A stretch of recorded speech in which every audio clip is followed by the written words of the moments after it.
Mars, our planetary neighbour.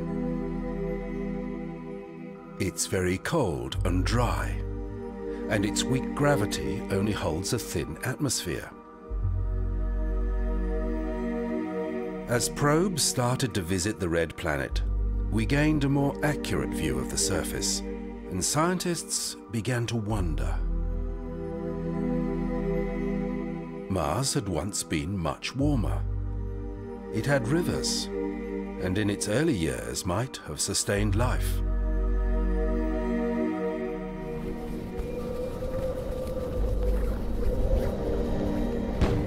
A succession of new techniques have been deployed trying to unlock the secrets of the red planet. And while our knowledge of the Martian geology, its atmosphere and its weather has grown immensely, each new mission to Mars raises more questions than it answers. We still don't know if Mars has, at some time, been a home to life.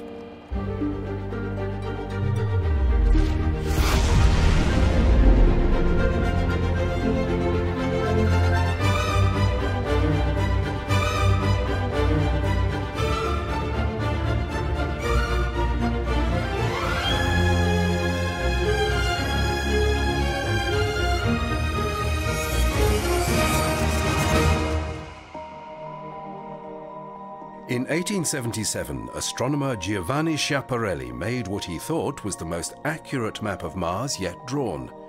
On it, he showed canals. In the early 20th century, American astronomer Percival Lowell was convinced the canals were signs of a civilization existing on the red planet. So began the search for life on Mars. In 1962, the Soviet Union sent the first probe, the Mars M1, on a flyby mission. It was an audacious project, and it failed. The first of many failures by both the Soviet Union and the United States. Cold War rivalry provided the motivation for these early missions. In 1971, NASA sent Mariner 9 to Mars. It was the first probe to orbit another planet, but scientists discovered that Mars was enveloped in a planetary dust storm. On-orbit photography revealed little more than a red cloud. Soon, Mariner 9 was joined by two Soviet orbiters, both equipped with landers. The Mars 2 lander crashed, but the Mars 3 lander made it to the surface intact. It returned one garbled image and then stopped functioning. Mars now had 3 orbiting spacecraft, all looking at a dusty, featureless planet. The two Soviet probes were identical, but the American probe had one key design difference. While the Soviet orbiters began photographing the planet following predetermined schedules, NASA were able to command Mariner 9 to wait, in hope that the dust would eventually settle. It took months for the atmosphere to clear, but when it did, Mariner 9 saw 3 craters protruding above the dust. They were the tops of giant volcanoes on what was called the Tharsis Plateau. Soon more complex geological features began to emerge. In places, the surface was cratered, suggesting the tectonic forces that constantly renew the Earth's surface were absent on Mars. Volcanic activity that built the solar system's largest volcanoes had stopped billions of years ago. This enabled NASA scientists to compile an accurate global map of Mars and to decide upon landing sites for the Viking probes that followed in 1976.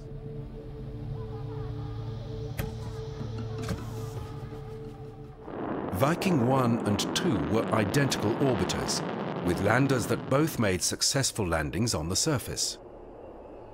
Both returned pictures of the Martian landscape. The primary objective of the Viking program was to find signatures of life. But researchers now feel the 3 experiments tasked with carrying out the analysis had limitations. As researchers on Earth began looking for traces of life in extreme environments, they began to rethink where life on Mars might survive. Yet the consensus at the time was that Mars was sterile, and the idea of life on Mars died.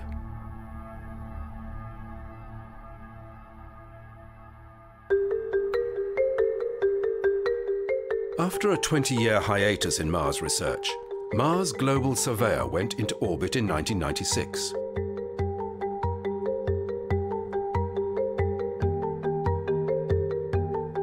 The pictures it relayed back were clearer than anything yet seen from the Red Planet.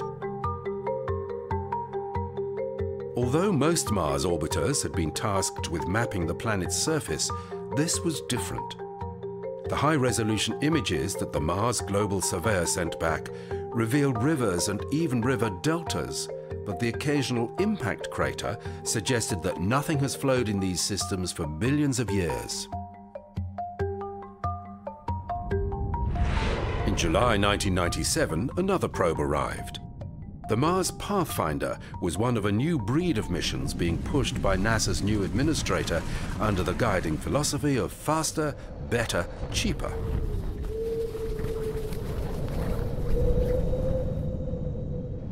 The idea was to cut development times, cut budgets, and although the risk of failure would rise, the reduced price tag could mean more missions.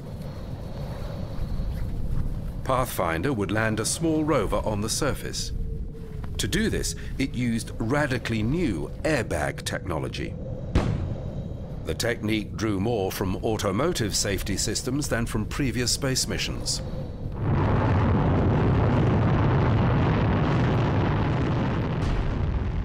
The landing site, in Mars' northern hemisphere known as Ares Vallis, is one of the planet's rockiest areas, yet it was thought to be a safe area to land.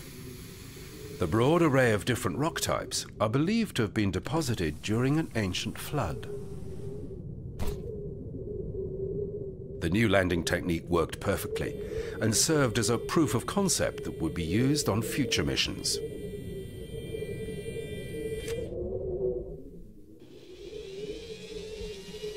Pathfinder consisted of a base station equipped with 3 solar panels that unfolded like petals. There were sensors to measure atmospheric pressure, air temperature, and wind speed, as well as a transmitter to communicate with Earth. In addition, Pathfinder acted as a base station for the Sojourner rover that explored the surrounding area. Sojourner was fitted with cameras and an alpha particle X-ray spectrometer. It was the first mission to have its own website. The rover returned thousands of images and important detail about the atmosphere and geology, and its popularity guaranteed more Mars missions.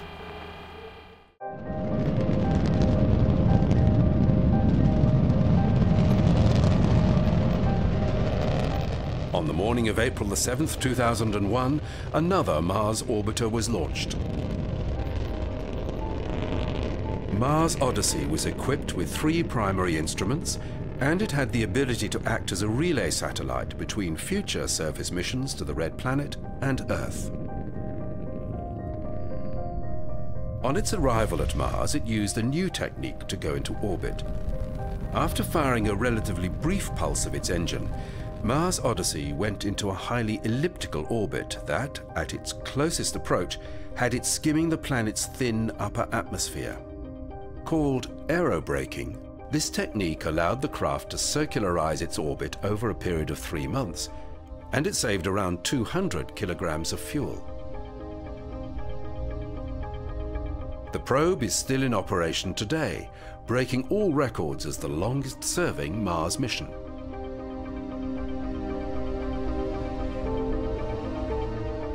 In December 2003, a new player arrived at Mars.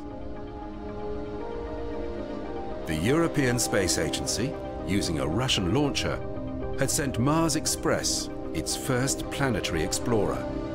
It was equipped with a lander known as Beagle. Though all contact was lost with the lander, Mars Express continues to return valuable data.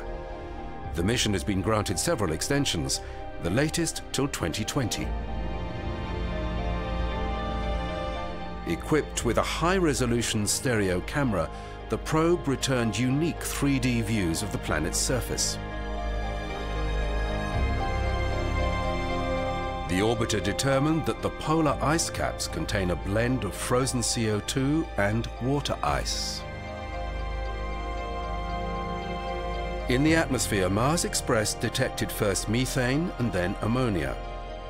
Both gases deteriorate rapidly in sunlight, so there must be sources on Mars continually producing them.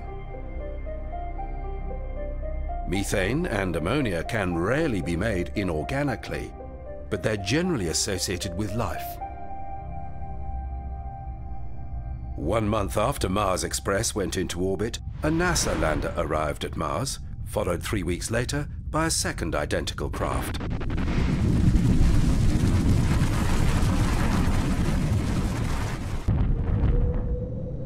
They were the Mars exploration rovers called Spirit and Opportunity.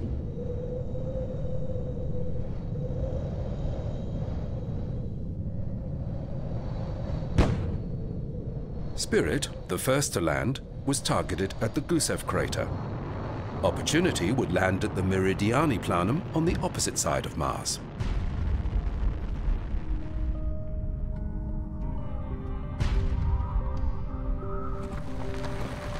Though they were much heavier than their Pathfinder predecessor, they used the same bounce landing technique.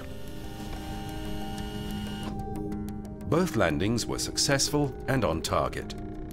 After the craft had righted itself, it detached from the lander and began autonomously unfolding its solar panels and camera mast.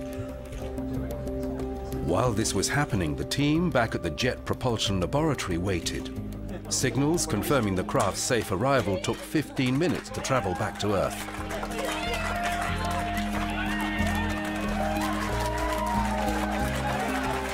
Many of these people had invested years of their lives in this project, and the real mission had only just commenced. Both rovers were designed to operate for 90 Mars days. A solar day on Mars is about 40 minutes longer than an Earth day. And to avoid confusion, the science team operating the rovers refer to a Martian day as a sol. Mission designers, knowing about the dust storms on Mars, felt that the solar panels on the two rovers would eventually be blocked with dirt and stop functioning. But it became clear that the winds on Mars were clearing the panels.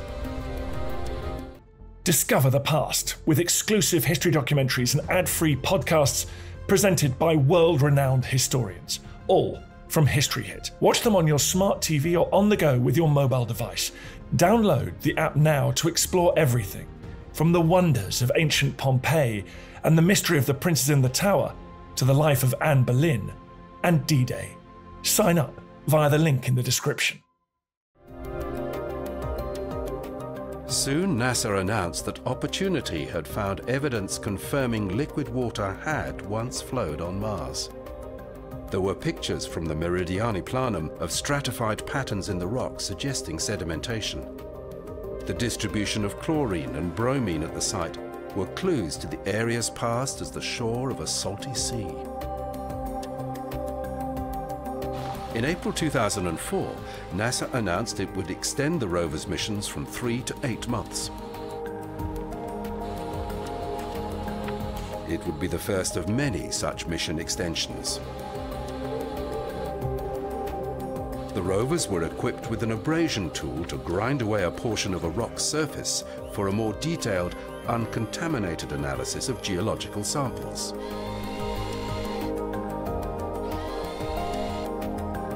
This was first done by Spirit at a rock named Adirondack at Gusev crater. It was a first in planetary geology. Researchers agonized before using the tool because of the drain it makes on the rover's energy budget.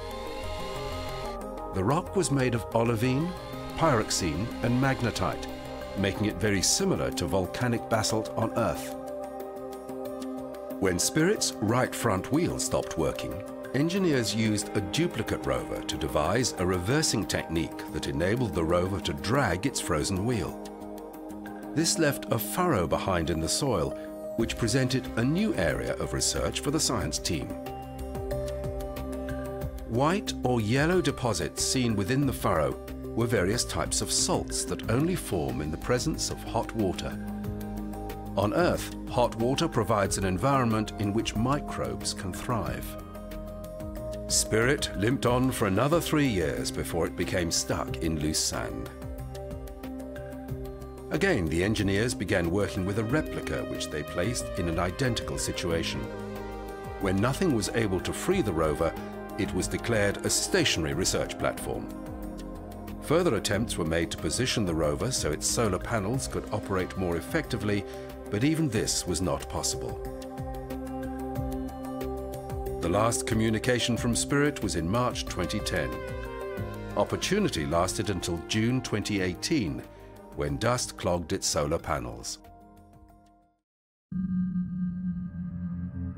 In March 2006, NASA's Mars Reconnaissance Orbiter arrived at Mars and began the now routine business of aerobraking.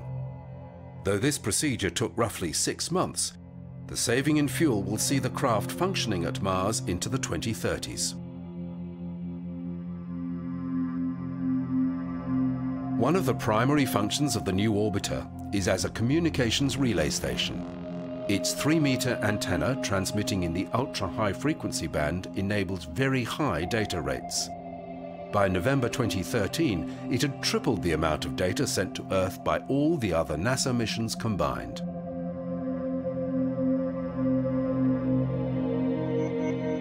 Its high-resolution camera began revealing the surface of Mars in the finest detail. These are active falling dunes in East Coprates Chasma. The polar region, free of the seasonal dry ice, again surrounded by dunes. In the southern hemisphere, pits in the residual cap of carbon dioxide.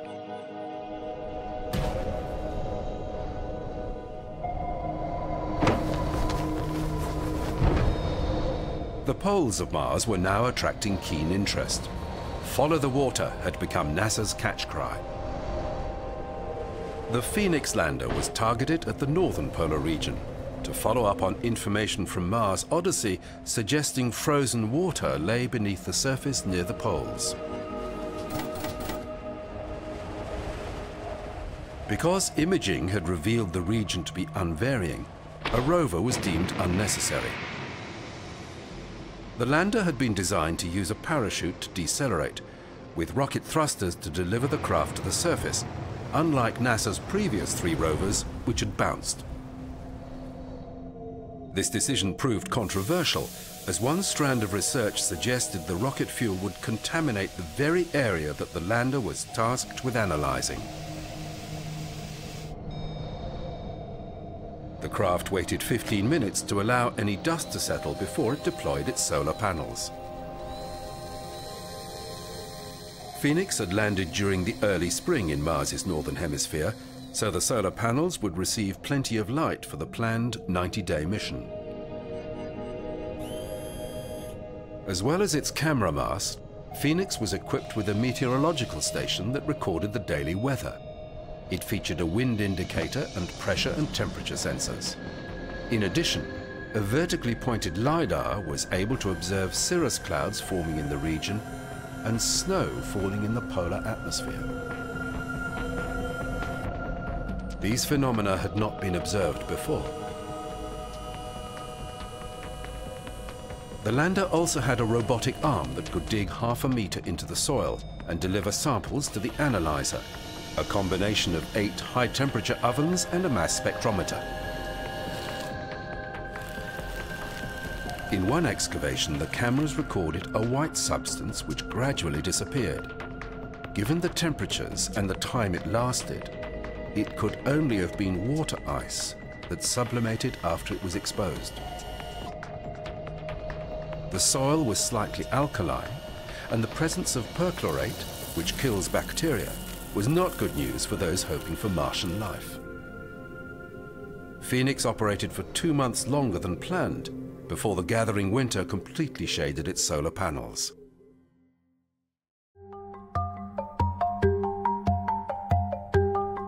While the planet still had subterranean deposits of ice, there was precious little left at the surface. Yet it was now understood that many of the red planet's features had been carved by running water. Samples analysed from across the planet affirmed that water and nothing else had made these changes to the Martian landscape. Mars had once been more like Earth, yet it had lost its surface water and most of its atmosphere, and the question of life persisted. Could it have emerged in a warmer, wetter past? And could it still be present below the surface? The next Mars mission would be NASA's most ambitious yet.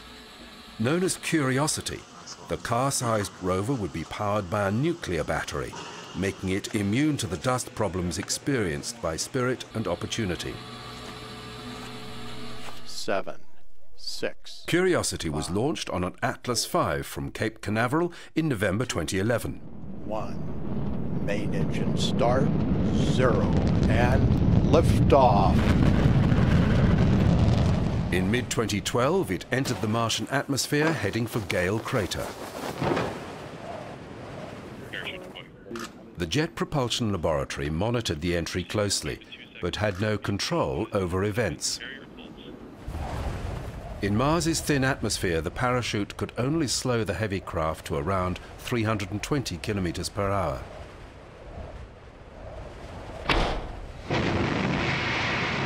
Nearing the surface, the rover descent stage dropped out of the aeroshell and rockets kicked in. At this stage, radar was guiding the lander to the surface, and a small camera was recording images of the terrain below the rover. Next, Curiosity was lowered on a tether beneath the descent stage. This sky crane technique was used to avoid too much swirling dust exposing the rover to unnecessary danger.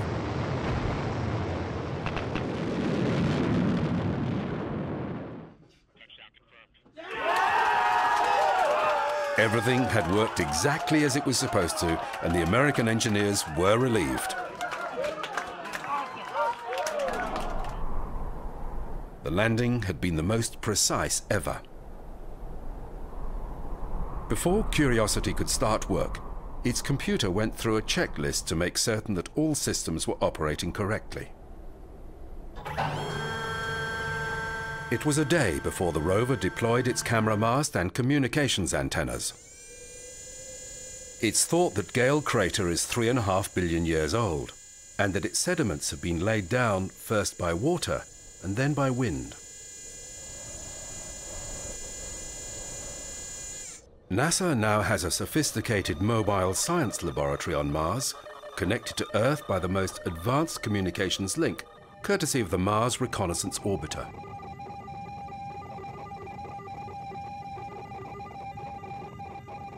The rover's primary objective is to discover if conditions suitable for life ever existed or still exist on Mars.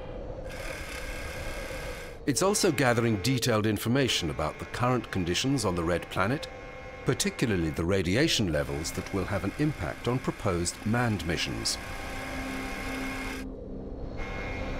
Curiosity has analysed the dust from a number of holes it drilled, revealing sulfur, nitrogen, hydrogen, oxygen, phosphorus and carbon, all elements essential to life. In its 6 years on the surface of Mars, Curiosity has travelled around 20 kilometres, but the driving is taking its toll. It routinely sends back a series of self-portraits, mainly for diagnostic reasons. Its wheels have taken severe damage, which will undoubtedly lead to design changes for future rovers. Its computers are also giving problems, but a new suite of missions is slated to arrive at Mars in 2020 that will continue profiling the planet.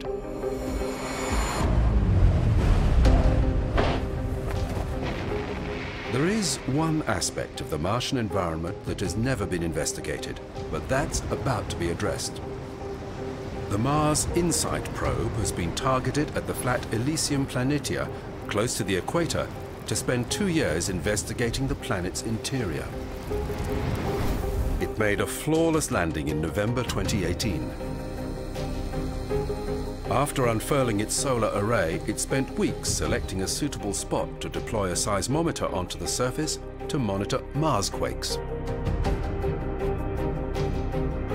It's clear that Mars had a warm, wet past, but it's cold and very dry now. Learning about the planet's geological activity will help us know why Mars has changed. The InSight probe also hammered a thermal sensor into the surface to gather data on heat flow from the planet's core. By understanding processes within Mars, we can learn how the geological histories of Mars and Earth began to diverge.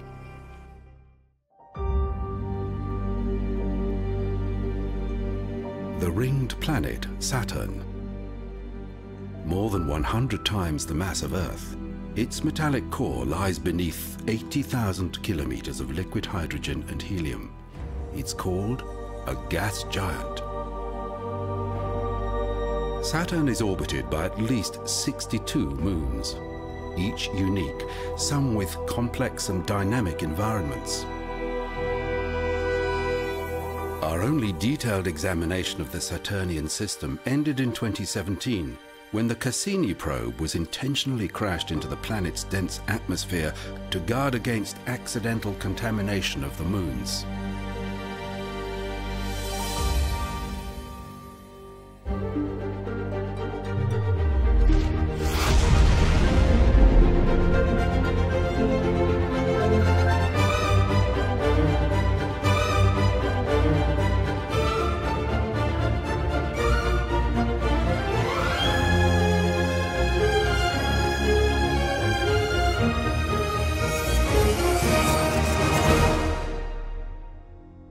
Viewed from Earth, Saturn's rings are visible, but not in any detail. They were thought to be solid, until mathematical analysis suggested they were orbiting particles. But how did they get there? And why was Saturn alone in having rings? In the early days of space research, Saturn was just too far away. Conventional rockets could only just reach Mars. In 1964, NASA realized that a space probe launched in 1977 could take advantage of a rare alignment of the outer planets to fly past all the gas giants. Using gravitational assistance from the planets, it would just be possible with the technology of the day. An ambitious new mission began to take shape. It was dubbed the Grand Tour.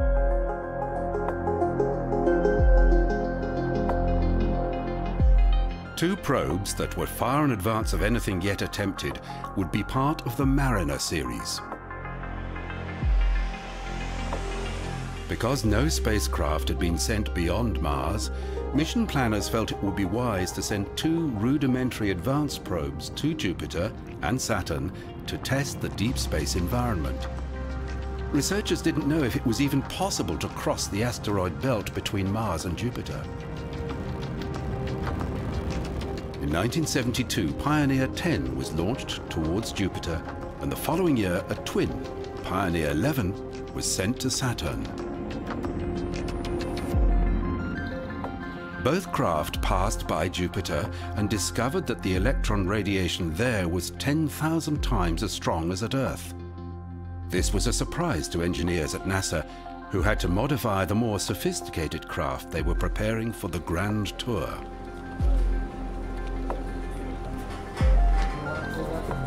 The probes, being built at NASA's Jet Propulsion Laboratory, were part of a program known as Mariner Jupiter-Saturn, but this was soon changed to the Voyager program. They were launched 16 days apart in late 1977, while Pioneer 10 was heading toward interstellar space, and Pioneer 11 was still 2 years away from Saturn.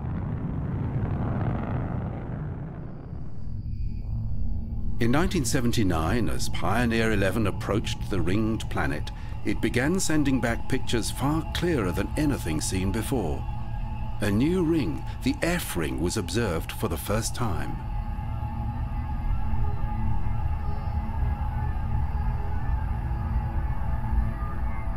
The craft flew by Saturn, passing beneath the rings. Mission planners were uncertain how broadly the ring particles spread. If there was a threat to the spacecraft, they were prepared to sacrifice Pioneer 11 to get a clear idea of the environment they would encounter with the following Voyager craft. The probe passed the rings safely and continued beyond Saturn into interstellar space. NASA received its last communication from the probe on the 24th of November 1995.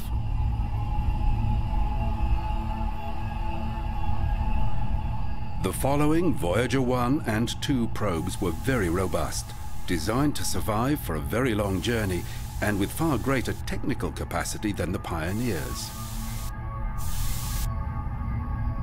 In late 1980, Voyager 1 approached Saturn. Although its high-resolution polarimeter had failed, it was still able to see a new ring, called the G ring, orbiting 100,000 kilometers above Saturn's cloud tops.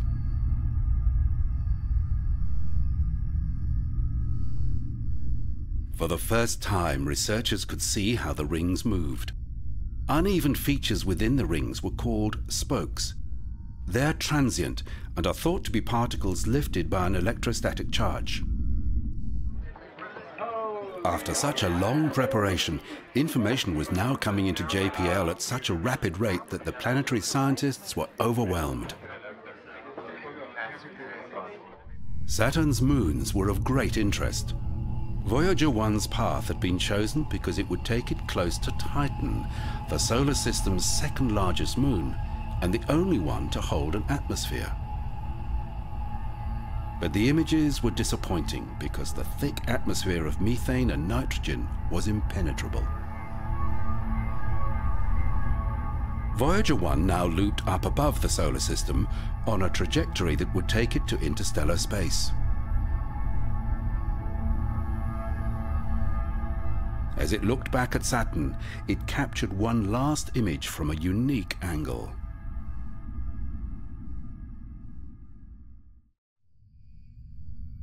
It was almost 10 months before Voyager 2 neared Saturn. Its different path meant that it could continue on to Uranus and then to Neptune. Its high-definition camera was still working, and planetary researchers were expecting detailed pictures of the rings. They were not disappointed. The varying densities and spacing within the rings was more complex than anyone had expected. The rings are named for letters of the alphabet in the order that they were discovered.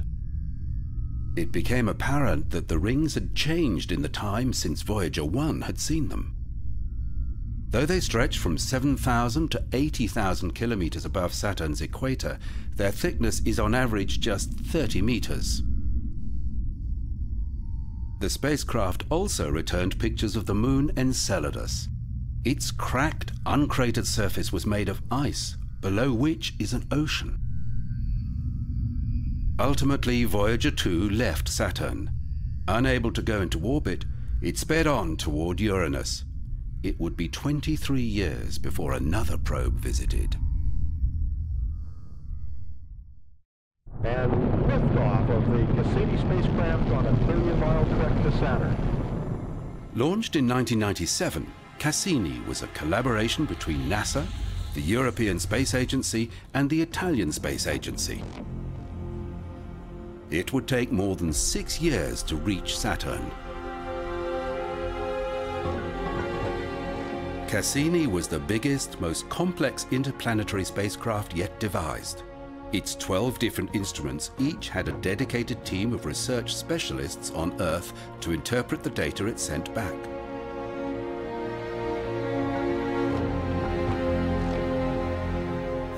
Its high-gain antenna was used for high-speed data relay back to Earth. But in what's called a ram maneuver, it was sometimes used as a shield to protect the spacecraft from debris impact. especially when crossing the plane of Saturn's rings.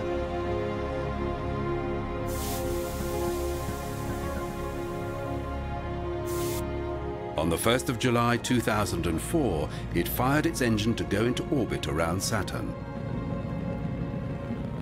It was designed not to fail.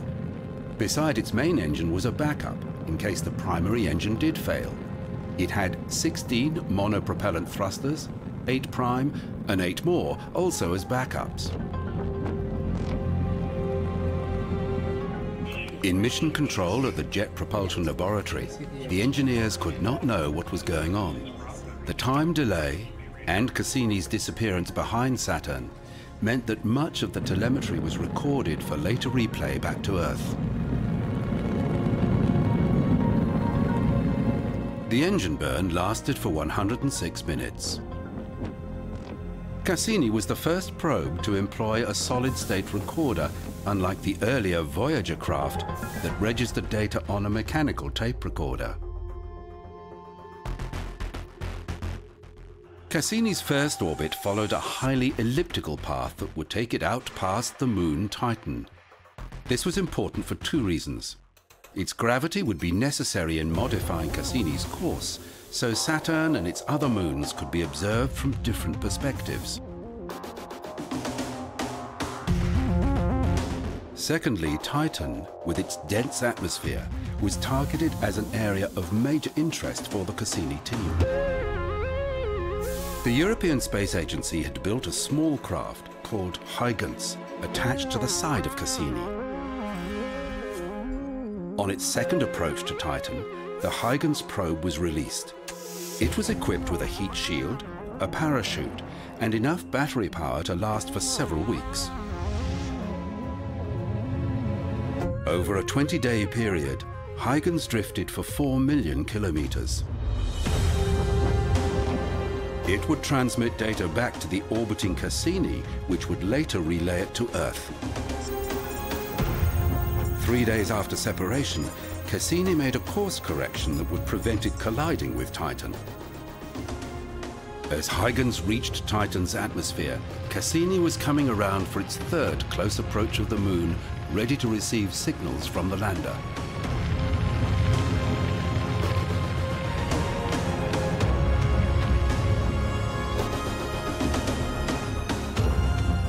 While it drifted to the surface of Titan, Huygens sampled the atmosphere and recorded images of the landscape.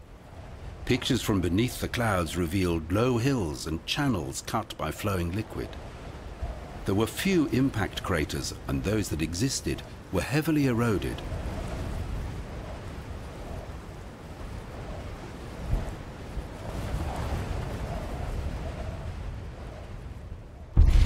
It was the first landing on a body in the outer solar system. Images from the surface showed weathered rocks made of water ice. What surprised everybody was that Titan is a geologically active world, where liquid ethane and methane, rather than water, have carved the features. As Cassini continued looping out around Titan, it used radar to map the moon's surface, confirming the widespread distribution of hydrocarbon lakes. The probe discovered that rain fell on Titan, but it was a mixture of liquid ethane and methane. The moon has weather and other erosive forces similar to Earth, but the chemistry is radically different.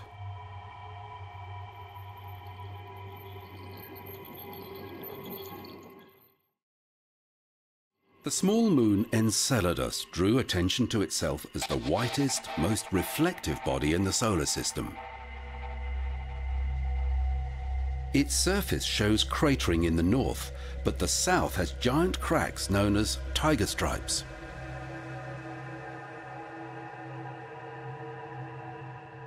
On Cassini's first loop past Enceladus, the magnetometer team noticed an odd deflection of Saturn's magnetic field, as though the small moon had an atmosphere. During its second pass, the team noticed the same phenomenon. They asked for the next traverse of Enceladus to pass much closer, so Cassini's course was modified to fly just 175 kilometers above the icy moon. The probe passed through a plume of water vapor emanating from the tiger stripes. It contained common salt. In all, Cassini made 24 swoops past Enceladus, with the closest approach flying just 25 kilometers above the surface. Each one of the probe's instruments gathered different evidence about the jets of water expelled through the cracks in the moon's south. On Mars, rovers have been combing the surface looking for traces of life, but Enceladus was flaunting remarkable signs. Gravitational analysis revealed a liquid ocean beneath the ice, and infrared detectors saw heat emanating from the cracks. As well as salt, the science team discovered traces of silica that can only dissolve in hot water. Hydrogen and organic compounds were also detected. We know from Cassini that Enceladus has a global ocean, so you have water. We also know that there are organics coming out because they've been directly measured, both in the gas and in the particles. We also know there's a source of energy. The South Pole was hotter than the rest of Enceladus. And then we found evidence that deep inside, there are hydrothermal vents on the seafloor of Enceladus. So these hydrothermal vents would supply the heat and the nutrients that could possibly support life. With a diameter of 500 kilometers, Enceladus is just too small to sustain a hot core via radioactive decay. Gravitational squeezing by Saturn explains some of the heating, but the source of the high temperatures detected remains a mystery. But not only is there liquid water underneath the surface, but there's organic material, there's a heat source. And you know, when people get excited about the potential for life elsewhere in the solar system, there are 4 things that you need. You need a heat source, you need liquid water, you need organic material, and you need those 3 things to be stable over some period of time so that life could potentially form. At Enceladus, we've got 3. We're not sure about the stability over time yet. In the Earth's deep oceans, hydrothermal vents provide the warmth and nutrition to support life. They may even have been important for the origins of life. Planetary biologists are speculating that the environment in the oceans of Enceladus may be the most likely place in the solar system to find some sort of extraterrestrial life.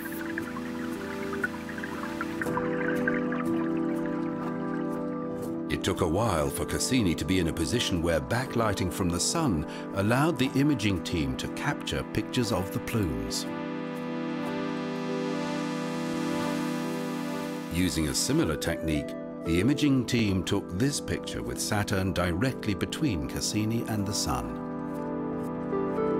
It reveals Saturn's E-ring, the hazy outermost ring that is usually very difficult to see. The E-ring is a result of the plumes from Enceladus and is constantly replenished by the saltwater eruptions.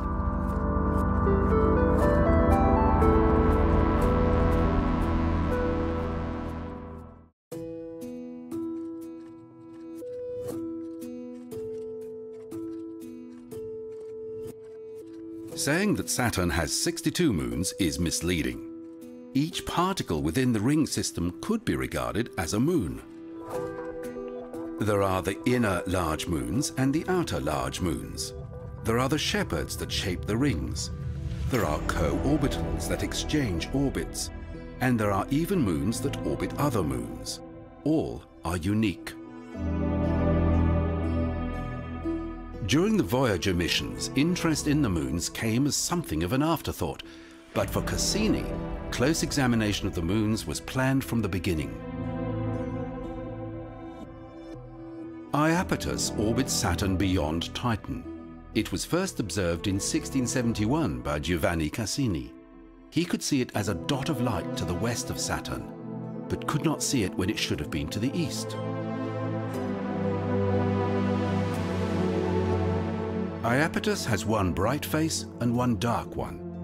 Because the moon is tidally locked to Saturn, It is always the dark face that leads as it orbits. One theory suggests that it sweeps up debris that spews from Phoebe, a more distant moon. Another feature of Iapetus has scientists baffled. A ridge along the equator stretches more than halfway around the moon. It's twice as high as Earth's tallest mountain. With Iapetus being just 1,500 kilometers across, the ridge gives Iapetus the appearance of a walnut.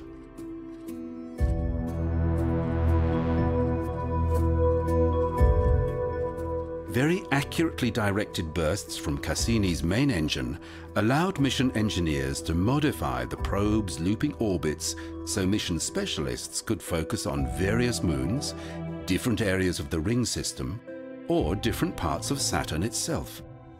With gravitational assistance from the moons, particularly Titan, mission control were able to conserve fuel. The Cassini probe performed so well it received 2 mission extensions, but the fuel could not last forever. Planners had scheduled the most hazardous part of Cassini's mission for its final year at Saturn. Late in 2016, Cassini began a series of polar orbits that would take it close to the outer edge of the rings. In what mission specialists called grazing on the rings, the craft's mass spectrometer and its cosmic dust analyzer would sample particles and gases as it crossed the ring plane. In orbit 251, its first pass above Saturn's North Pole, it recorded the peculiar hexagonal storm that was first hinted at by the Voyagers. The storm, more than twice the diameter of Earth, maintains its hexagonal shape, but its color changed with the advance of summer. At its center is a cyclone, shown here in false color, with red indicating lower cloud and green higher cloud. Winds at its edge blow at 540 kilometers per hour.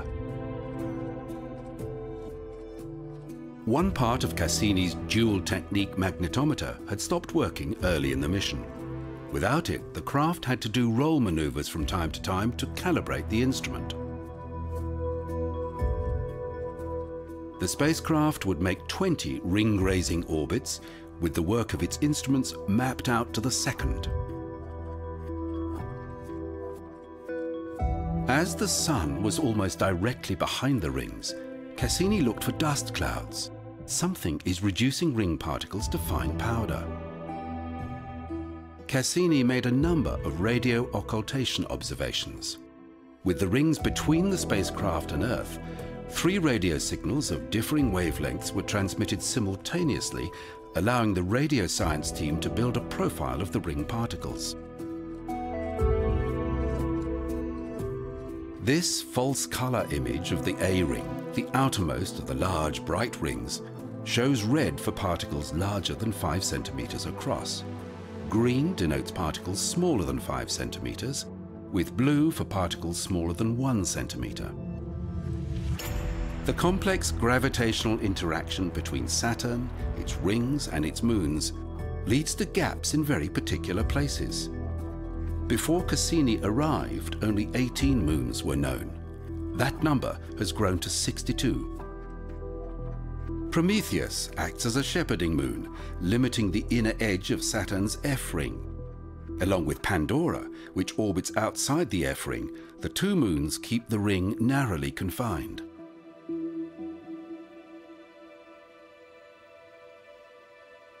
In April 2017, Cassini's orbit was changed for the final phase of its mission. The probe would now loop inside the rings.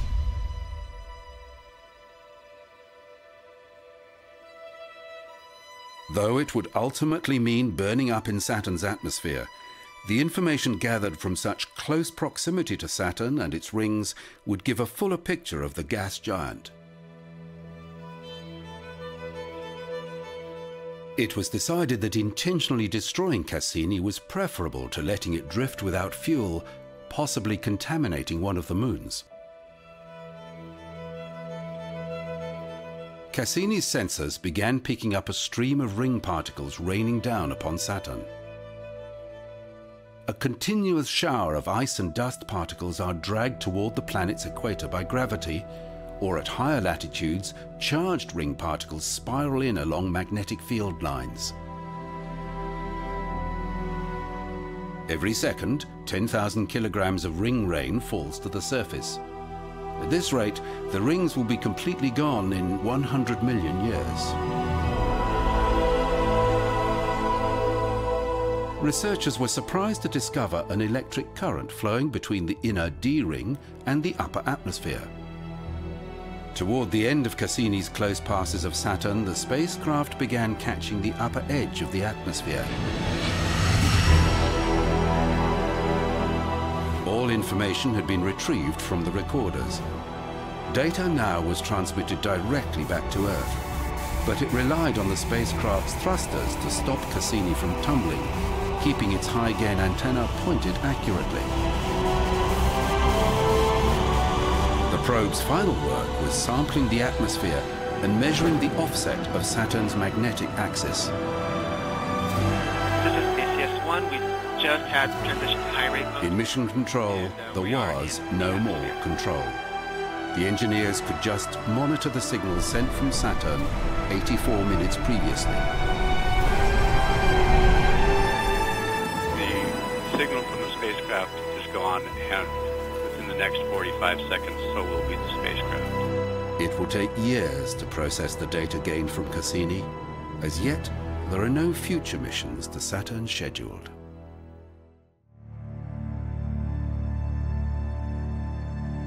Jupiter is our solar system's largest planet.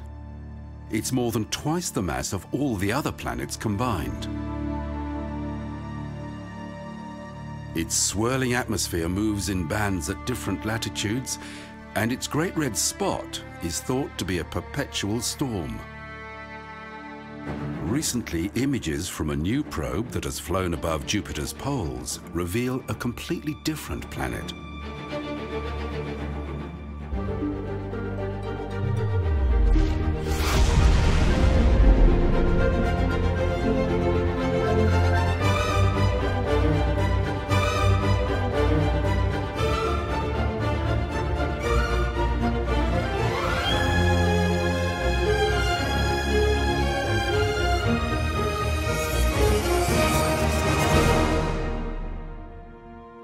The ancient Romans knew Jupiter as the celestial representation of the king of the gods.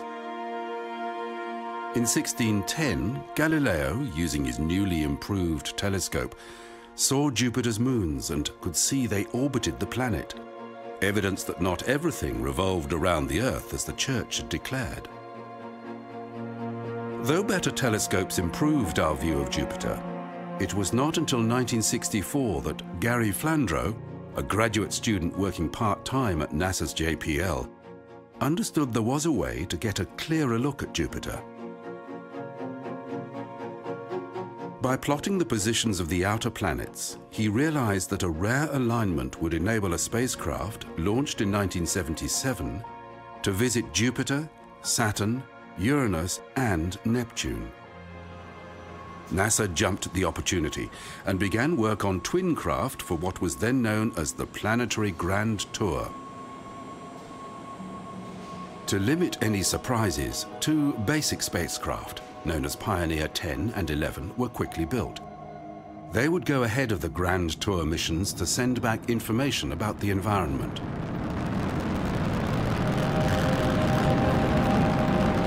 Pioneer 10 was launched toward Jupiter in March 1972.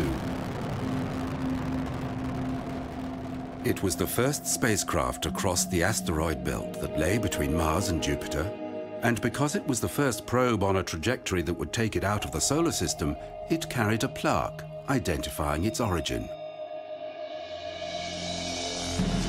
By December 1973, Pioneer 10 was sending back pictures of Jupiter clearer than anything that had been seen before.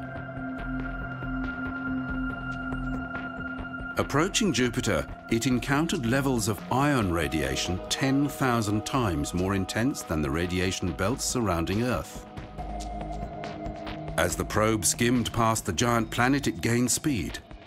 Leaving Earth, Pioneer 10 was moving at 51,000 kilometers per hour. Departing Jupiter, it had more than doubled its speed. This gravitational slingshot effect made the Grand Tour possible. The Grand Tour craft, recently renamed Voyager 1 and 2, were due to be transferred to Cape Canaveral for launch integration when news of Jupiter's extreme radiation environment came through. The electron radiation at Jupiter had generated false commands within Pioneer 10. With the far more sophisticated Voyagers, this presented problems. Local supermarkets were stripped of their stocks of kitchen-grade aluminium foil, which was then used to shield critical cables. Without this last-minute alteration, electrical pressures of up to 40,000 volts would have been induced in the Voyager's subsystems as the craft passed Jupiter.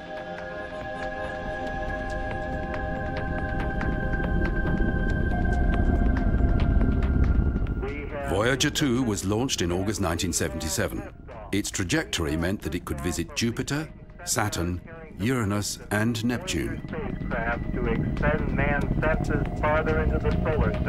Voyager 1 left 16 days later. Its different, faster trajectory only allowed flybys of Jupiter and Saturn and various large moons. At the time, the Voyager spacecraft were the most sophisticated probes to be launched. Because they were to operate at huge distances from the Sun, solar panels could not be used as a power source. They were equipped with radioisotope thermoelectric generators, which use the heat from the decay of plutonium-238 to generate power.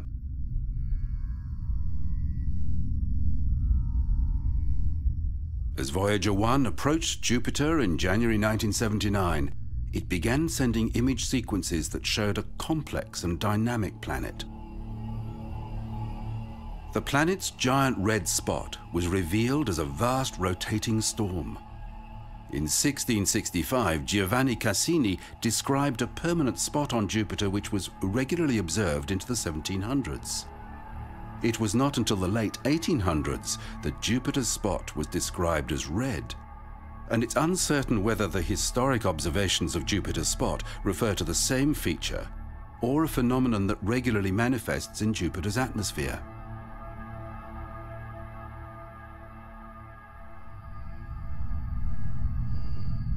Voyager 1 made its closest approach early in March 1979.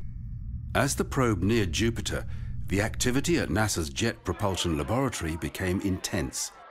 This was the nature of the Voyager's flyby missions.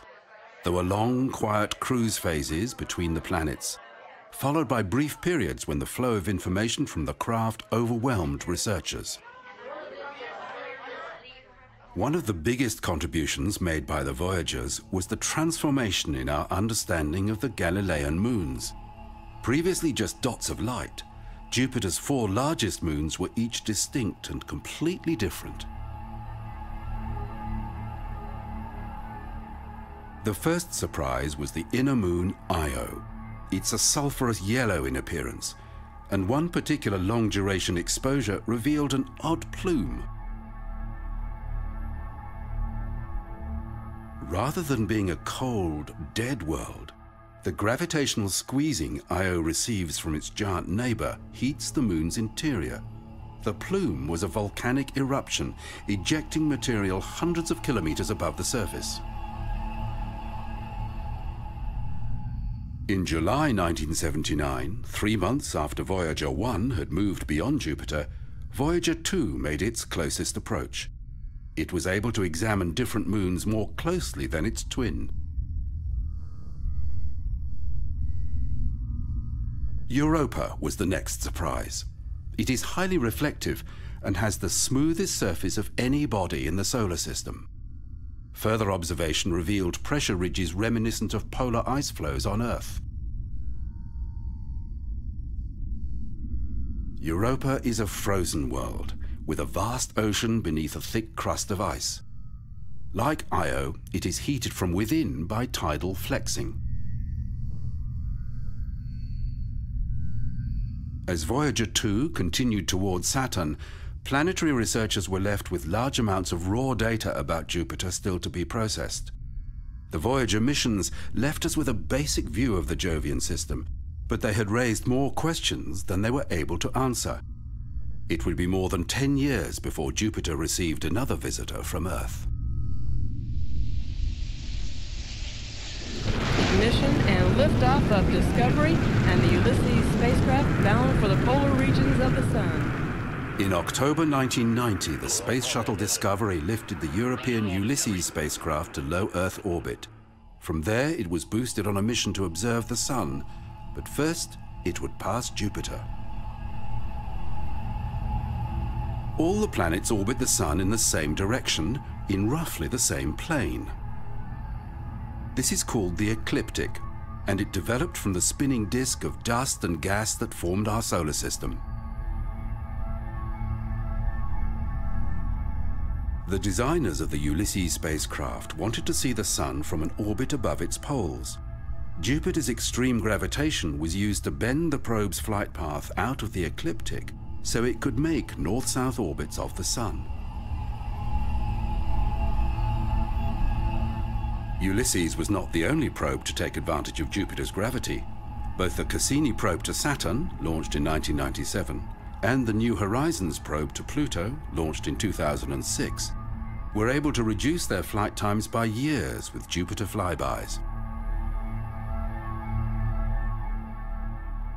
These probes were able to make meaningful observations while passing the giant planet.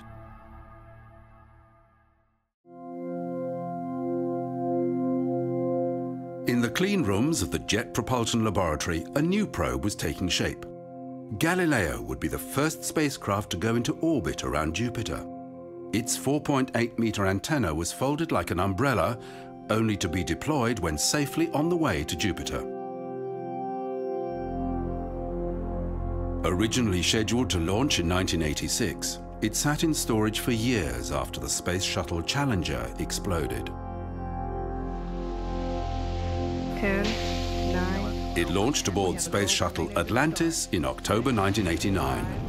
4, 3, 2, 1. We have ignition and liftoff of Atlantis and the Galileo spacecraft bound for Jupiter. New rules governing shuttle launches meant a change in the booster to push Galileo out of Earth orbit. The less powerful solid fuel upper stage, now stipulated, sent Galileo toward Venus for a gravity assist. The new flight path meant Galileo was traveling to a hotter part of the solar system. It was decided to keep the heat-sensitive antenna furled until after the spacecraft looped back past Earth. Galileo made 2 close passes of Earth, each time gaining more speed. Its first pass was in December 1990, more than a year after its launch. A further year on, when it passed Earth again, the high-gain antenna was only partially open.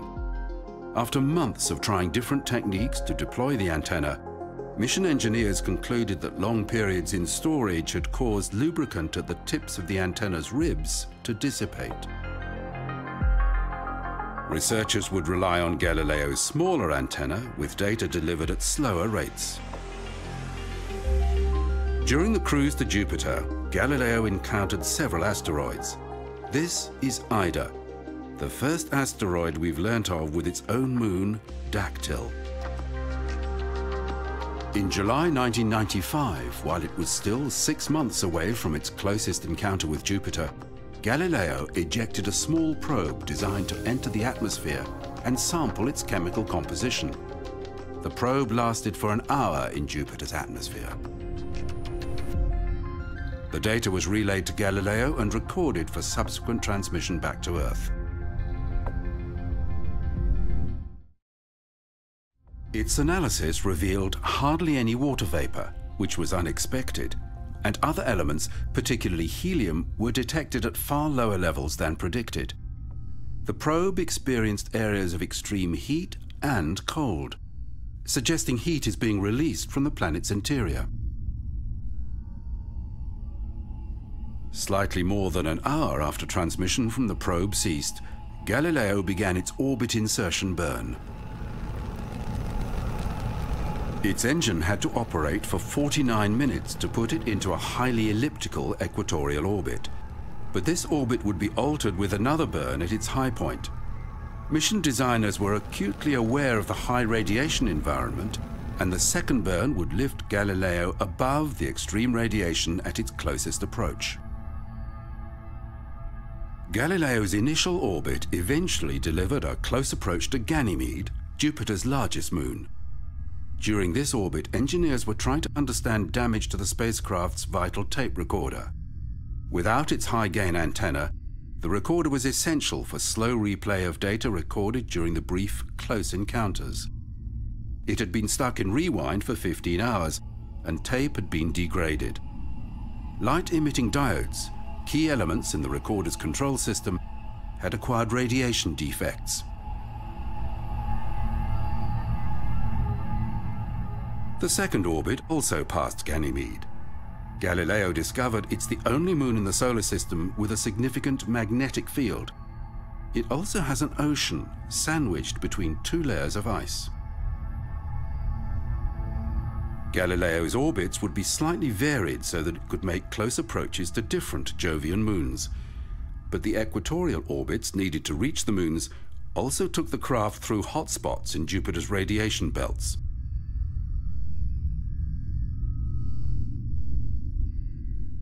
With the observations made by the voyagers, the moon Europa was of particular interest to the Galileo team.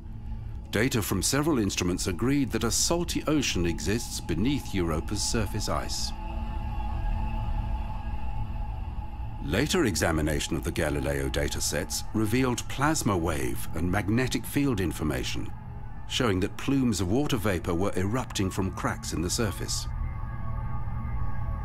Europa has more water than Earth, which makes it a possible home to life. Io was already known to have volcanic activity, but Galileo saw tides in the moon's solid surface of more than 100 meters. The temperatures generated by this gravitational distortion of Io make its numerous volcanoes hotter than anything found on Earth.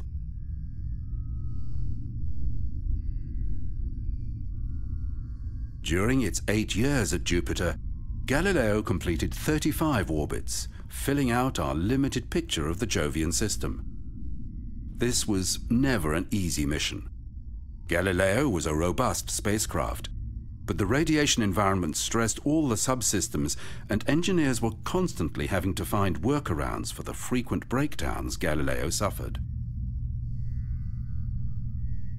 Instruments showed increased noise when near Jupiter, and current leakages caused by radiation led to several resets of the onboard computer, with crucial loss of data.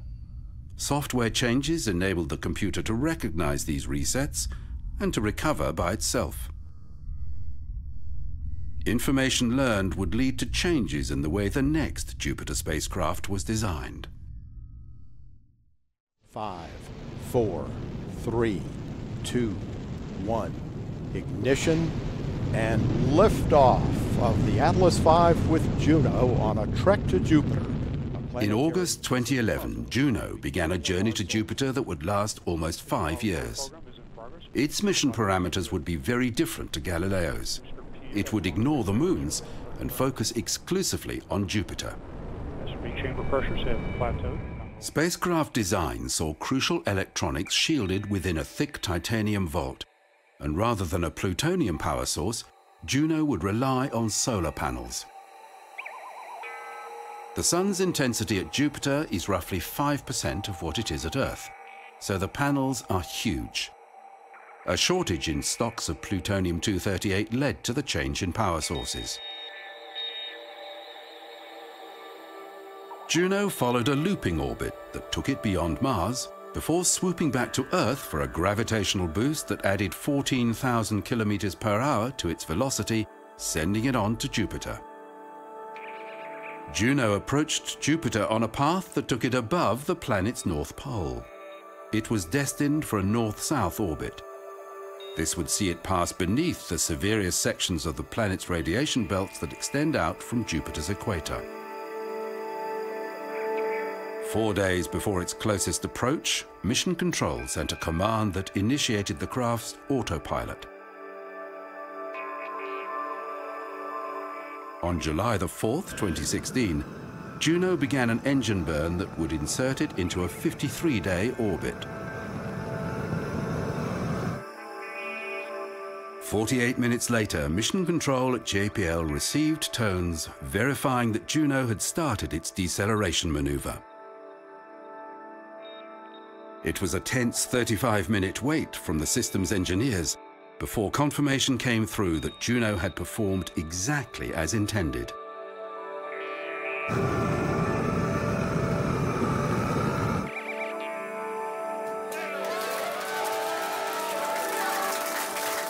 For the Juno scientists and engineers, it was a relief that things were going to plan. Juno is equipped with a suite of instruments capable of penetrating Jupiter's thick cloud. The polar orbit allows Juno to compile a three-dimensional map of the upper atmosphere, building a picture of the entire planet as it rotates. The images of Jupiter from this new perspective appeared to come from a different planet. Researchers were stunned. It was planned that Juno would only make 2 53-day orbits and then change to a series of 14-day orbits that would speed up the sampling rate. The spacecraft's main engine is fueled by hydrazine and nitrogen tetroxide, which ignite spontaneously when mixed. The propellant and oxidizer are forced out by a bladder of expanding helium. As Juno was finishing its second orbit, the helium valves were not responding correctly, so it was decided to maintain the original orbit. A mission extension has been granted to allow for the longer orbits Juno continues to follow. Within a day of the helium valve problem, Juno went into safe mode. All instruments went offline and data was lost. It appeared to be similar to the difficulties experienced by Galileo, but engineers traced the issue to a data transfer problem from one specific instrument, and the spacecraft remains healthy. Jupiter's axis is tilted at only 3 degrees, making even an oblique view of the poles near impossible until Juno arrived. When viewed in the infrared, researchers saw a complex arrangement of storms at both the poles. At the North Pole, a central vortex is surrounded by 8 anticyclones. At the South Pole, 5 anticyclones surround the central storm. Scientists do not understand why the storms, all rotating in the same direction, do not obliterate each other. On its 7th close pass of Jupiter, Juno flew directly over the giant red spot. Its microwave radiometer was able to map the heat distributions at varying levels down to 350 kilometers.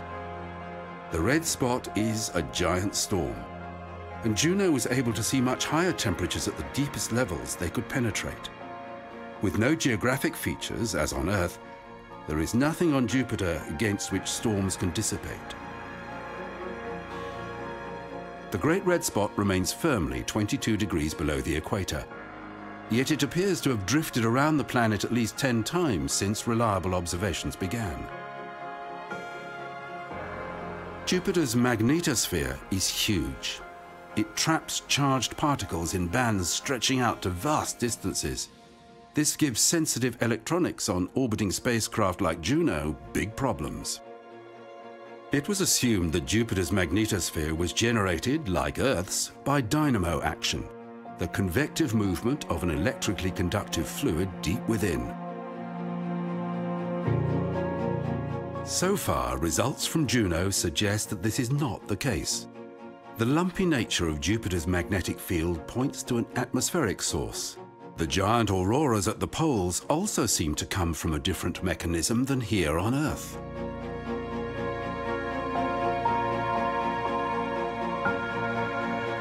By focusing on the composition of the gas giant, researchers are hoping to gather clues about conditions at the formation of the solar system.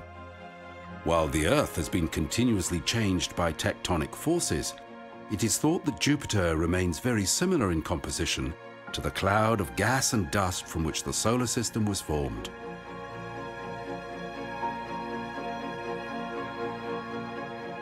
At the end of its mission, Juno will be sent on a collision course with Jupiter to avoid any possible contamination of the delicate moons.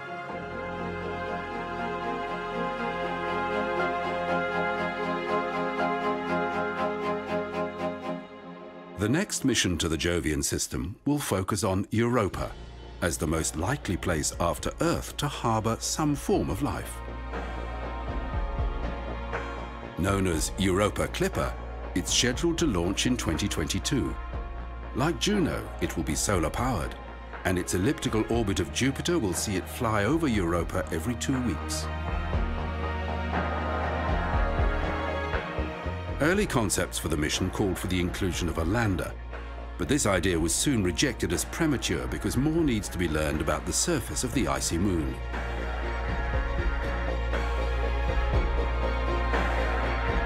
Though Europa's ice crust is thought to be at least 19 kilometers thick, accurate measurements need to be made. If thin areas can be found, then future missions may be able to access the ocean that lies beneath. Concepts for under-ice explorers are in development, and we can expect other missions to focus on other moons. As the largest planet, Jupiter's influence on the rest of the solar system is profound. It has more than twice the mass of every other planet combined. All other planets' orbits are affected by Jupiter's gravitation. There is still much to learn about Jupiter.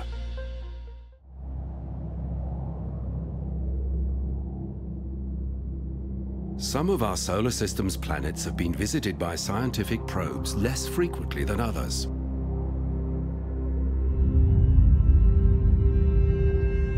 The outer gas giants, Uranus and Neptune, are so distant they're hard to reach. Uranus is 20 times further from the Sun than Earth, while Neptune is 30 times further. Both have only been seen at close range by NASA's Voyager 2 spacecraft. Mercury is so close to the Sun that any probe sent in its direction must take a circuitous path to offset the Sun's immense gravitational influence. The Mariner 10 probe flew past Mercury in 1973, and the Messenger probe went into orbit around Mercury in 2011.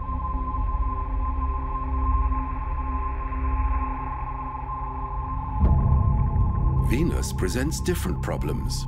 Though it's our closest planetary neighbor and easier for spacecraft to reach, dense cloud hides its features and its surface has hellish conditions.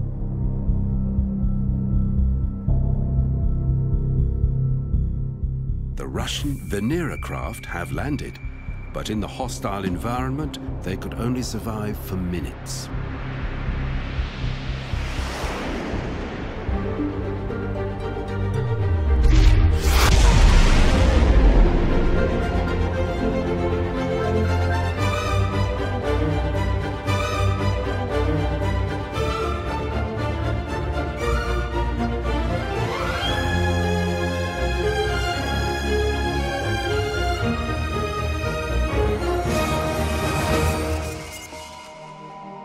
Roughly twice every century, the planet Venus passes between the Earth and the Sun. Called the Transit of Venus, it was closely observed in 1769. Astronomers realized that careful timing of Venus's passage across the face of the Sun would allow them to calculate the distance to the Sun, which in turn would unlock far more accurate methods of navigation.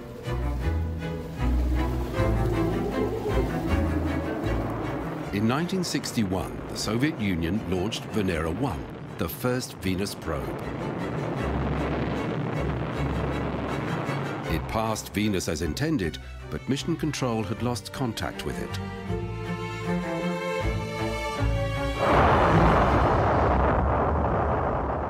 The following year, NASA launched Mariner 1 to Venus.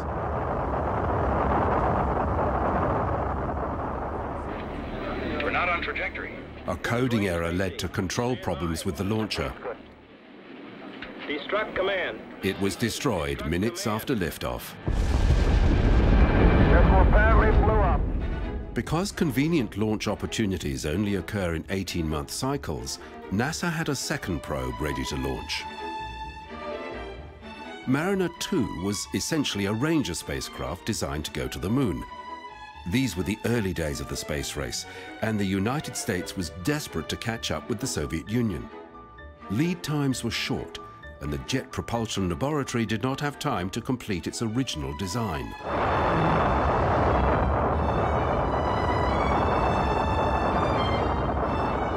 In August 1962, Mariner 2 was launched.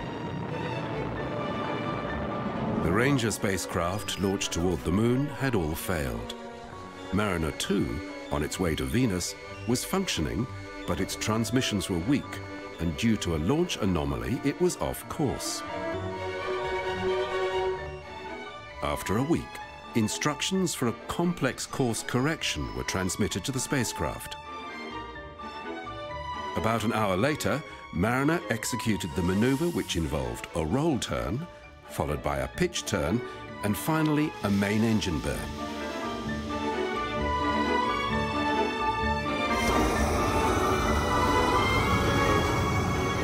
It worked well, but several days later the craft lost lock on the Sun and the Earth, its two attitude reference points.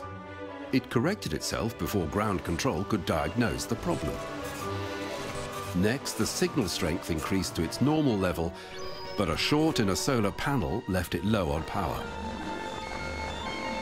At this time, although both America and the Soviet Union had been sending probes toward the planets, nothing had succeeded.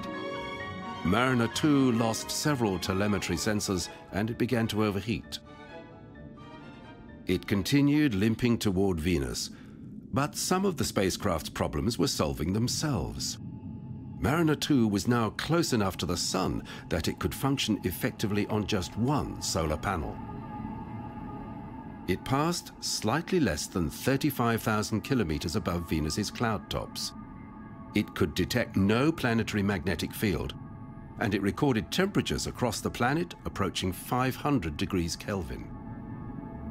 Clearly, landing on the surface would present problems.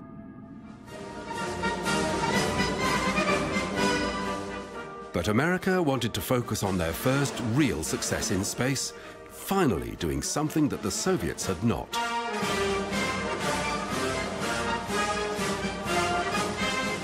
Mariner 2 was the first successful interplanetary probe, and in California, the home of JPL, they celebrated. The next major advances in the exploration of Venus were made by the Soviet Union. The objective of the Venera series was to land on the surface of Venus. Designers understood that not only were the surface temperatures hot enough to melt lead, but that the atmospheric pressure was many times that of Earth. The landers they built looked more like diving bells than spacecraft.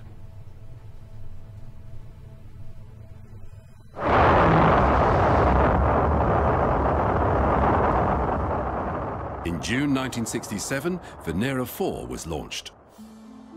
The vehicle consisted of a carrier craft with instruments used during the cruise phase to Venus and a spherical landing module that could communicate independently. After entry into the atmosphere, Venera 4's parachute opened. It sent back data for 93 minutes, but stopped 28 kilometers above the surface. Yet its electronics hadn't been overwhelmed by the heat. It had simply run out of power. Extrapolations from its final measurements showed a surface temperature of 500 degrees Celsius and a pressure of 75 atmospheres, far higher than anyone expected. The Venera program strengthened its landers and fitted smaller parachutes to reduce descent time.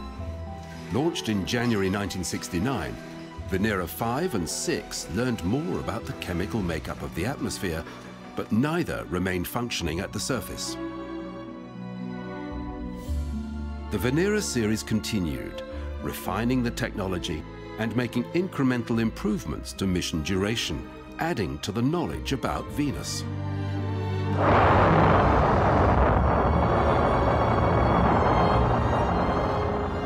In 1975, Venera 9 was launched. It was a new design, consisting of an orbiter-lander combination, with the orbiter able to act as a relay station for signals transmitted from the surface.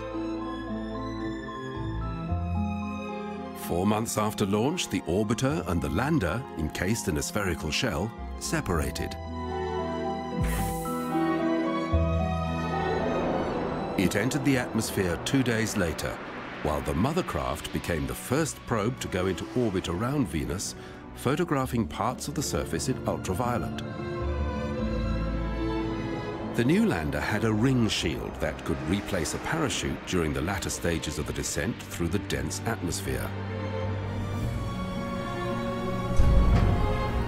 Venera 9 transmitted the first black and white pictures from the surface, though a design fault meant a second camera could not eject its lens cap. 3 days later, and 2,000 kilometers away, a twin craft, Venera 10, landed. It took pictures too, but the same design fault left a lens cap stuck in place. Both landers had been pre-cooled while still in space, and circulating cooling fluid kept the craft operating on the blistering surface for more than an hour. In 1983, 2 more Venera craft arrived at Venus. Equipped with synthetic aperture radar, they made the first serious attempt to map the surface beneath the cloud layer. Over 8 months, they mapped from the North Pole down to 30 degrees north. T-minus 10, 9, 8, 7, 6. NASA had taken a minor role in the early exploration of Venus. But in 1989, the space shuttle Atlantis lifted off carrying the Magellan probe.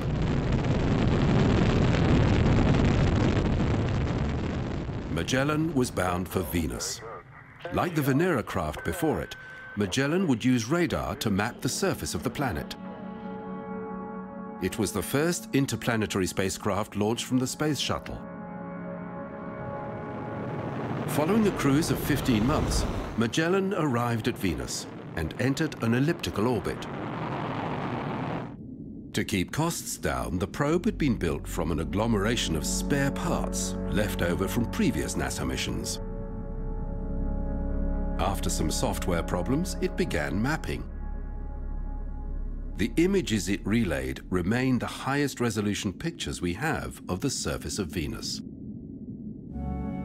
Pictures of low volcanic blisters emerged, and lava channels were evidence of an extremely active surface. The thick atmosphere has prevented all but the largest meteors reaching Venusian ground, and few impact craters were visible. Yet evidence of plate tectonics that sculpts the Earth's surface was not obvious. After mapping Venus, Magellan changed its orbit and plotted the planet's gravitational anomalies. On Venus, localized changes in gravity correspond to surface features. On Earth, this is not the case. A new naked picture of Venus emerged. The surface appears to have been completely remade around 500 million years ago. Yet while volcanoes and lava channels are common features on Venus, Magellan could not find evidence that volcanic activity still happens on the planet. In 2006, the European Space Agency's Venus Express went into orbit around Venus. Its focus was the long-term analysis of the planet's atmosphere. During its 8-year mission, it registered a sharp rise in the atmosphere's sulfur dioxide. This could be due to changes in wind patterns, but it could also be a sign of volcanic activity. Researchers also saw increases in infrared radiation coming from 3 different volcanic locations, more circumstantial evidence of current volcanic activity. Finally, the infrared team saw short-term temperature changes that fluctuated over just a few days. It appears that volcanoes may still be active on Venus. The mission ended in 2015 with a series of swoops into the upper atmosphere that verified unexpected ripples in the mesosphere. Very little in the way of Venus exploration has happened since Venus Express. Though elaborate plans exist for future missions to Venus, nothing at this stage has been funded. Yet many missions still pass close to Venus to use its gravitation to alter their flight paths. In 1974, Mariner 10 was the first spacecraft ever to use the gravitational slingshot effect on its way to Mercury. Italian mathematician Giuseppe Colombo devised the maneuver as a way to save fuel and to fly past Mercury not once but several times. The technique is now commonplace. 10 days after launch, Mariner 10 executed instructions for a routine course correction.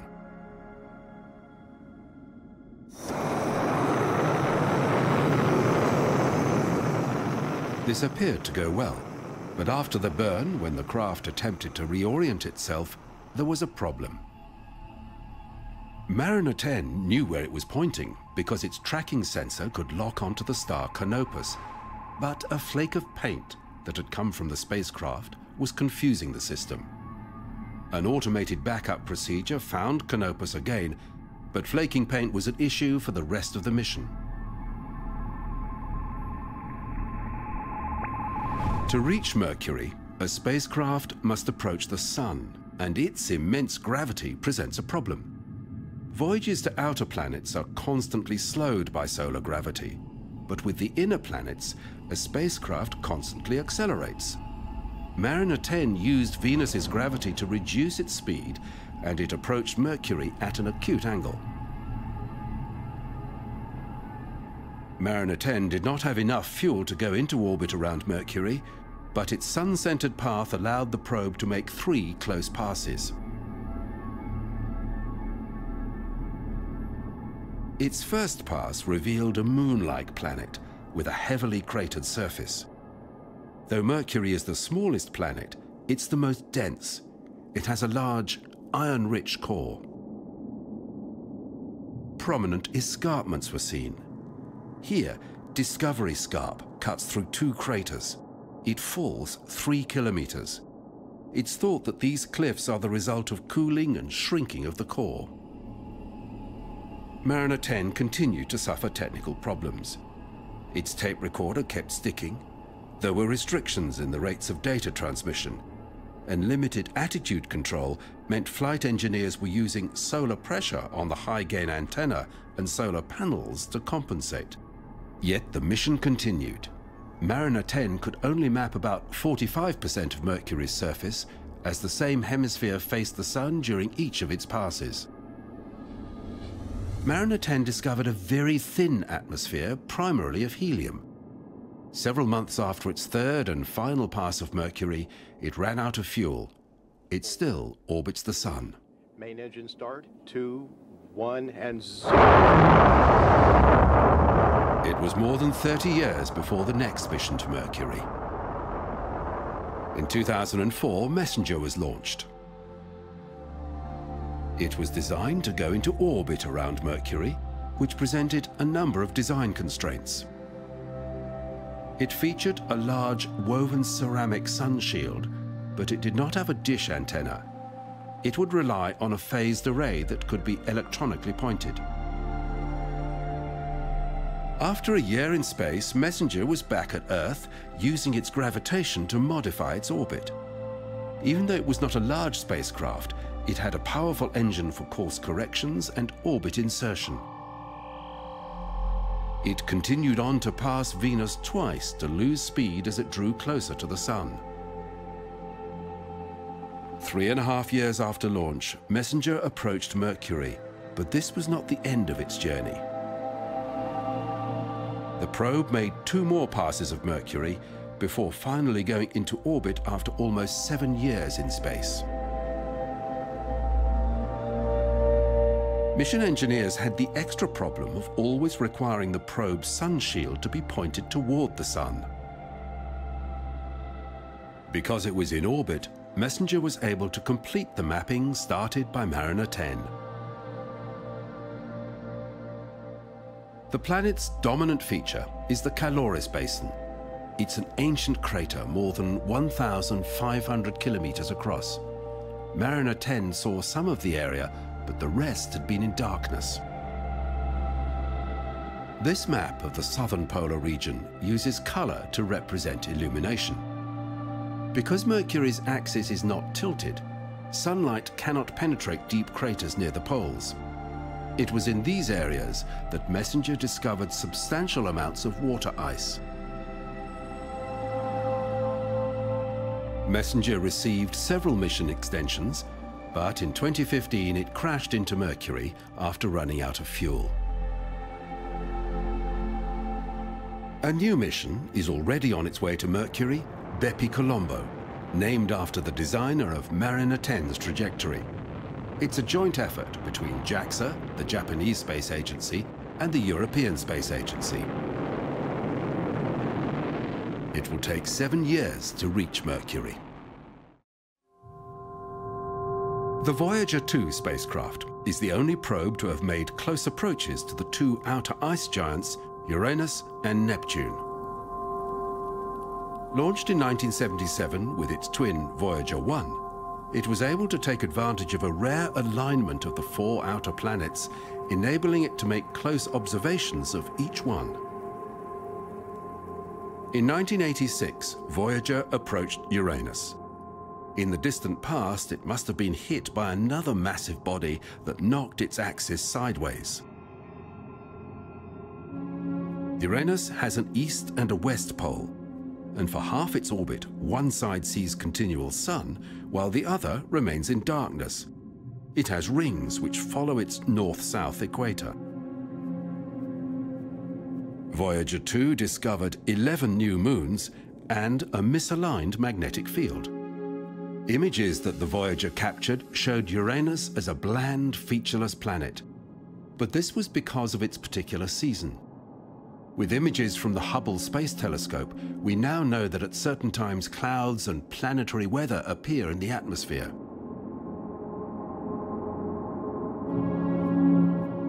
Uranus's largest moon, Miranda, was observed in detail for the first time.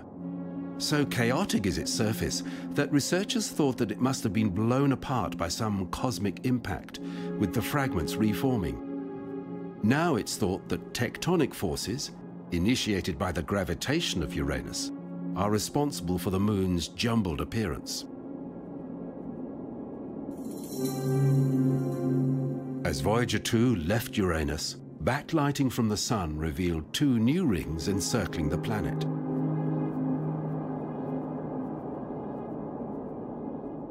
The spacecraft was now heading toward Neptune, the solar system's last planet. In the 3 years it would take to get there, ground engineers began preparing for unique challenges. Neptune is 30 times further from the Sun than the Earth, and the light intensity is 1,000th what it is here. For photography, time exposures would be necessary, yet Voyager 2 was traveling so fast that images would smear without special preparation. Engineers calculated just how much the craft would have to swivel while exposures were made to compensate for the probe's movement.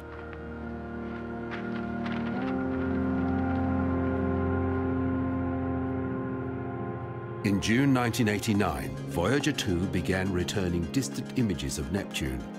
Across the world, people had realized that the data sent back to Earth by this spacecraft was transforming our understanding of the solar system.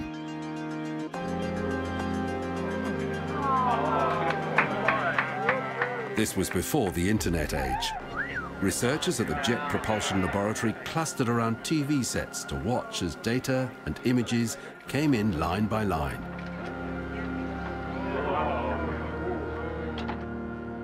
Neptune is a more conventional planet than Uranus.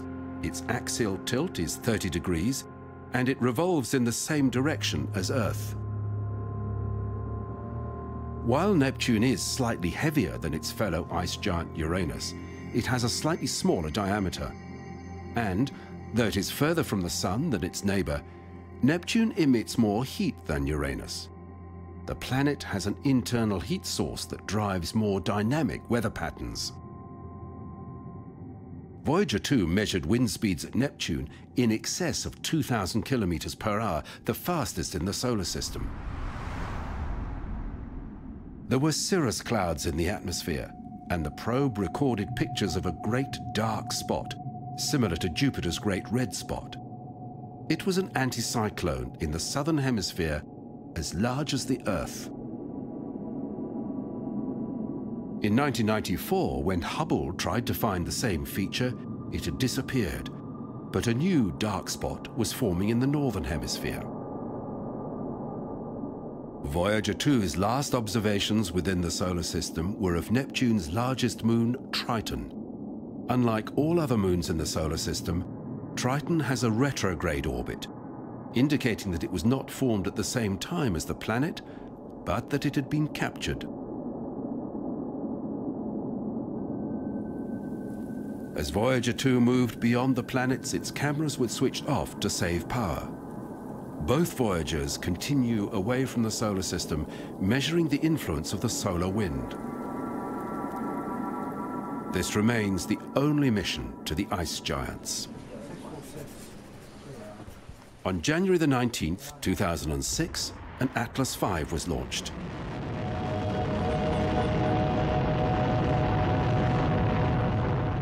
It was a very powerful rocket with an unusually small payload.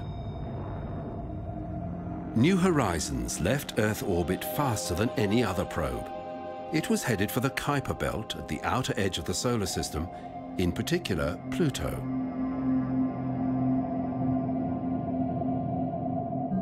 In a little more than a year, New Horizons reached Jupiter, where it received a gravitational assist that cut 3 years from its flight time to Pluto. After it passed Jupiter, the spacecraft went into hibernation, simply sending an all's well transmission once a week. It took New Horizons more than 9 years to reach Pluto. Since it had departed, Pluto had lost its status as a planet. With the discovery of more objects of similar size in the Kuiper belt, it was decided that to be a planet, a body had to clear its orbit.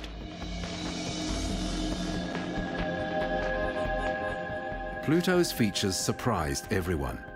Here was a living planet shaped by tectonic forces, but instead of rock, the mountains were made of ice and frozen methane. And Pluto has a thin atmosphere, mainly of nitrogen. The probe continued on over Charon, Pluto's largest moon. Its icy surface has deep canyons, and some evidence suggests that it has ice volcanoes. Charon is about half the size of Pluto, and the two orbit each other. From Pluto, Charon would appear motionless in the sky. As the New Horizons probe sped away from Pluto into deep space, it began the slow process of transmitting its recorded data back to the Earth. At these distances, it takes signals 4.5 hours to reach Earth, with data coming in at 1 kilobit per second. It took 469 days for all the Pluto information to be received back on Earth. Early in 2019, New Horizons passed trans-Neptunian object Ultima Thule, and with a mission extension, it continues exploring the outer reaches of the solar system.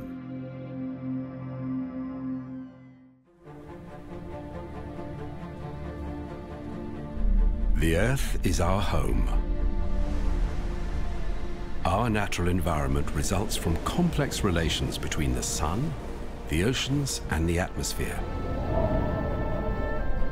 The polar ice and the tropical heat represent the extremes of our planet's climate. In reality, this is a very narrow temperature band, completely different from any other planet we've observed. The stability of the Earth's environment has allowed life to emerge, and life has changed the planet. As far as we know, the Earth is the only planet in the universe to have given rise to life.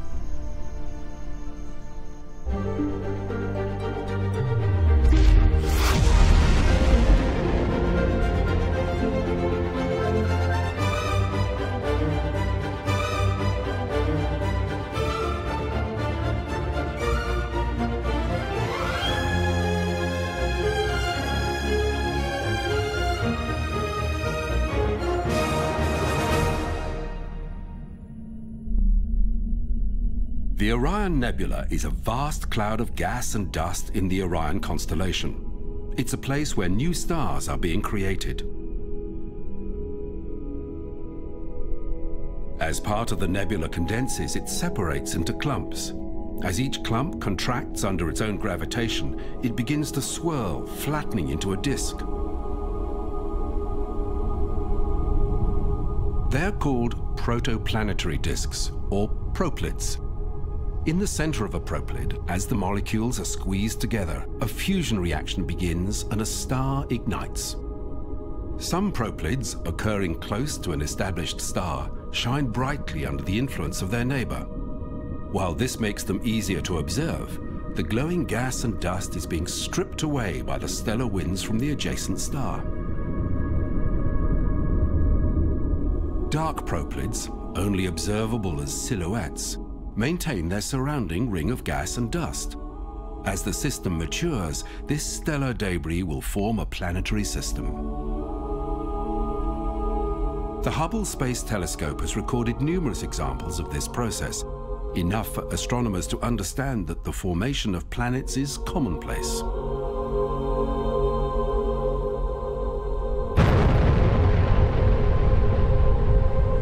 This is how our own sun started its life 4.6 billion years ago. But the planets would take longer to emerge. Small grains within the disk began accreting, forming planetesimals. The larger a clump became, the stronger its gravitational attraction, in turn leading to more rapid growth. An early version of Jupiter would have been the first to coalesce, completely clearing its orbit.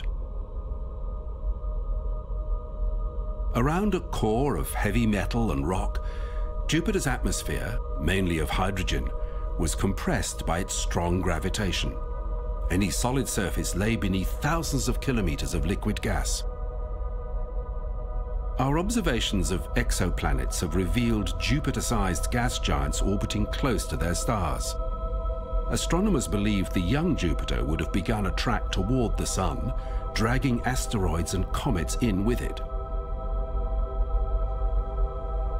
But Jupiter's inward path reversed as it was pushed into an orbital resonance with the emerging Saturn. Not all of the objects forming in the early solar system stayed orbiting the Sun. Smaller objects passing a planet would be deflected by the stronger gravitation, or even captured, becoming a moon. It is thought that there were up to 20 smaller planets orbiting in the inner solar system, from which the 4 remaining terrestrial planets were formed. At this time, collisions in the developing planetary system were common, and evidence from the Apollo moon rocks suggest an impact between the early Earth and an ancestor of our moon was important in our planet's evolution.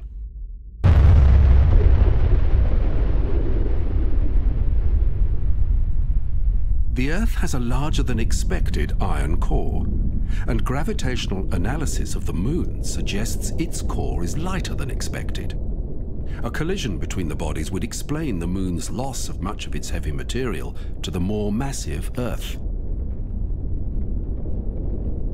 The impact was a glancing blow that set the Earth rapidly spinning with a 5-hour day. The moon that we know coalesced from the molten debris.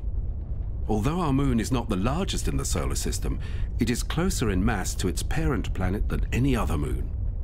The stabilizing effect that the Moon has upon the Earth's rotation is significant. Over long periods, the Earth's axis will vary by as much as 1 degree.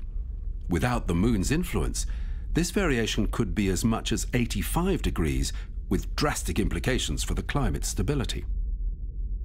The debris in the early solar system was cleared by the planets in a period called the Heavy Bombardment.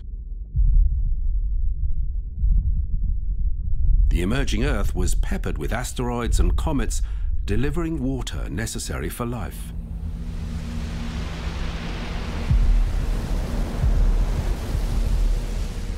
While tectonic forces erased the bombardment scars from Earth, the Moon, which endured the same travails, is still covered with craters. When chaos in the developing solar system settled down, the young Earth was in a unique position. The Earth's distance from the Sun was just right for the abundance of water on the planet to exist in liquid form. As the Moon had drifted away, the planet's rapid rotation had slowed, and the Sun's heat was evenly shared across the surface. The Earth's large metallic core, combined with the planet's rotation, meant that a magnetic field stretched out around the planet, deflecting the charged solar wind and protecting the surface from extremes of solar radiation.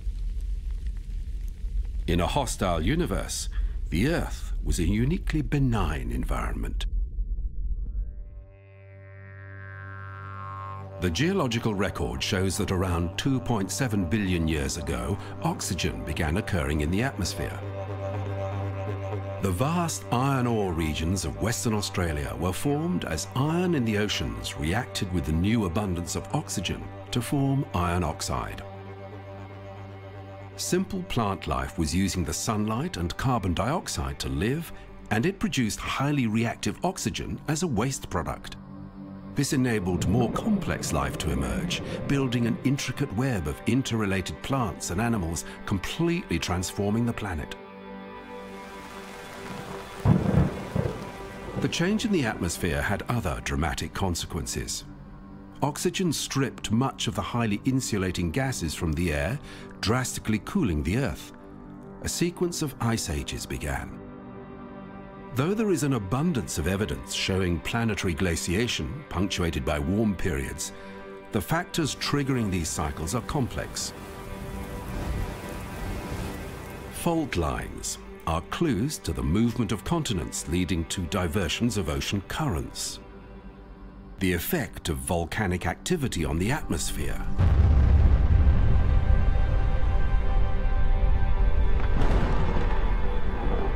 And changes in the direction of the Earth's axis with regard to our planet's elliptical orbit around the Sun, all contributors to long-term fluctuations in the Earth's climate.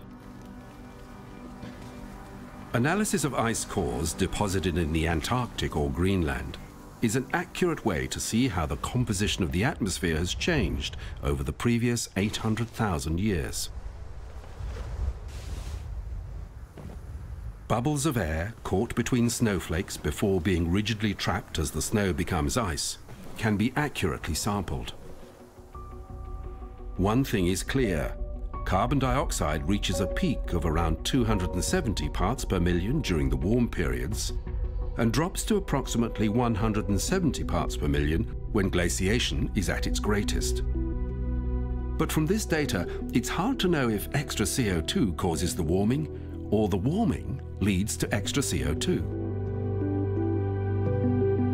In 1958, Dave Keeling, working for the Scripps Institute, began recording accurate levels of atmospheric CO2 at the Mauna Loa Observatory in Hawaii. It was the beginning of a unique record known as the Keeling curves.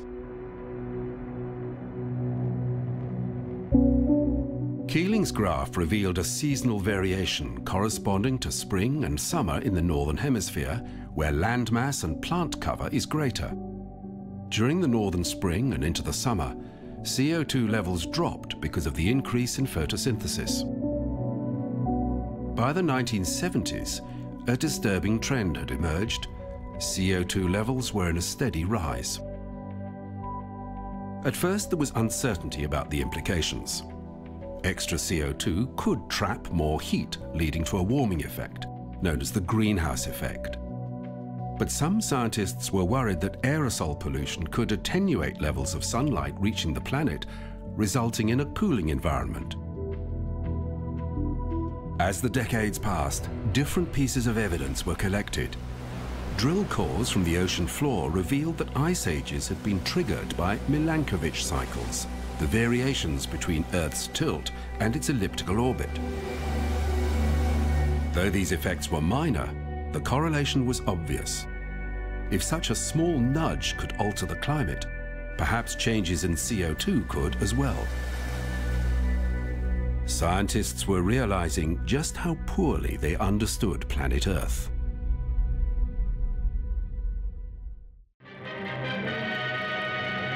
A Thor Delta rocket blasts aloft from Cape Canaveral, carrying a robot weatherman into orbit for America's... At the beginning of the space age, scientists were keen to make weather observations from orbit. Launched in 1960, Tyros-1 was the first weather satellite. It was equipped with 2 TV cameras, regularly transmitting images of global cloud patterns. It provided meteorologists with a unique view, and it was followed by improved versions. Because these early satellites were in highly inclined low Earth orbits, the data gathered covered the whole planet, and it was shared across the world. Since 1873, nations had been cooperating on weather prediction via the International Meteorological Organization, which in 1951 became the World Meteorological Organization, an arm of the United Nations headquartered in Geneva.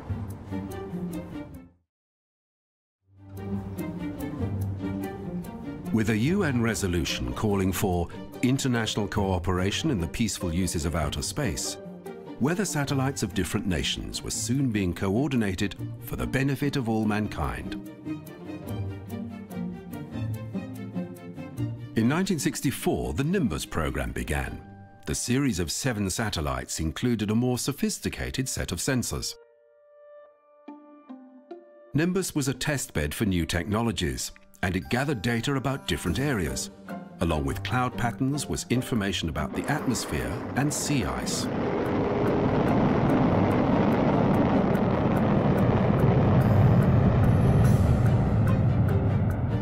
This was the pre-digital age, and all electronic image data was burnt to and stored on 70mm film. Little thought was given to establishing an archive for future reference.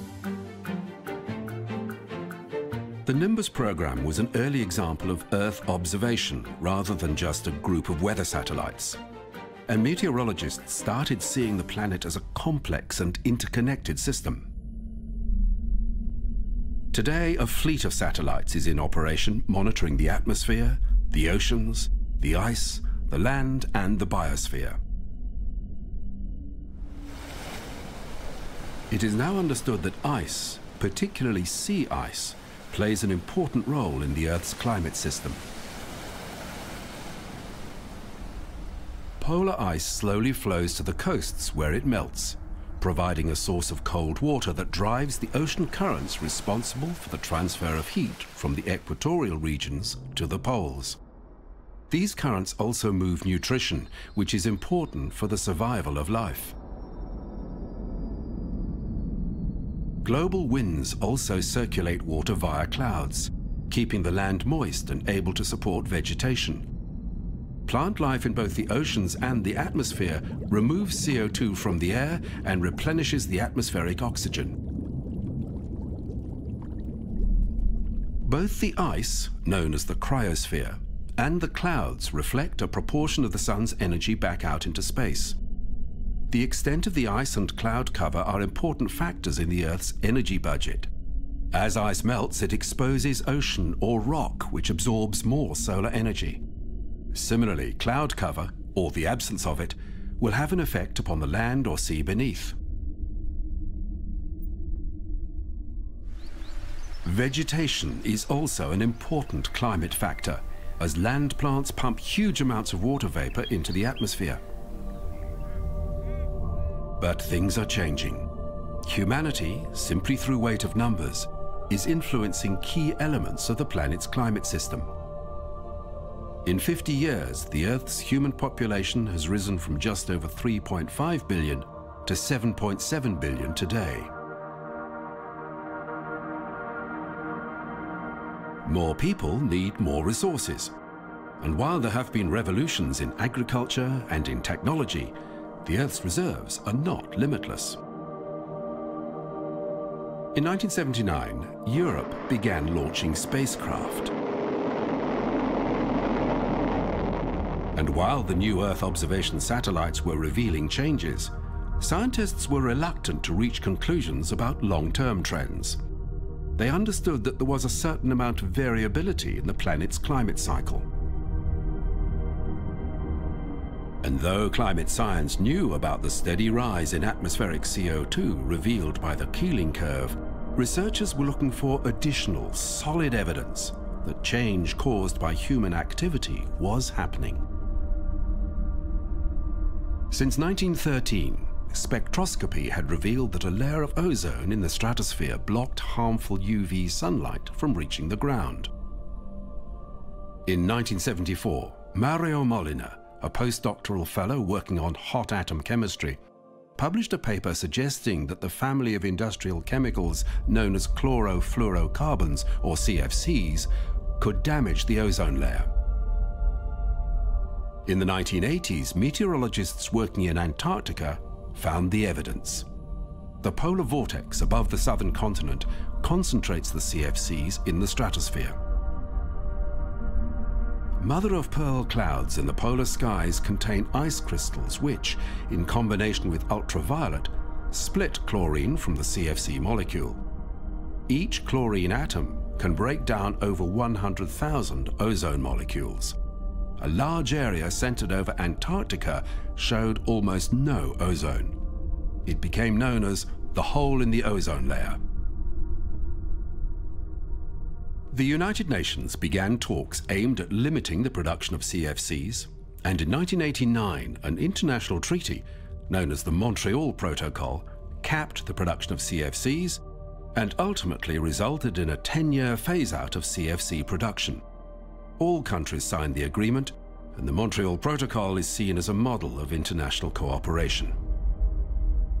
In the 1980s, an upward trend in global temperature averages was becoming clear, and a scientific consensus emerged that the burning of fossil fuels was altering the balance of gases in the atmosphere. Most of our planet's fresh water is locked in the polar ice caps. 61% of this ice covers the Antarctic continent.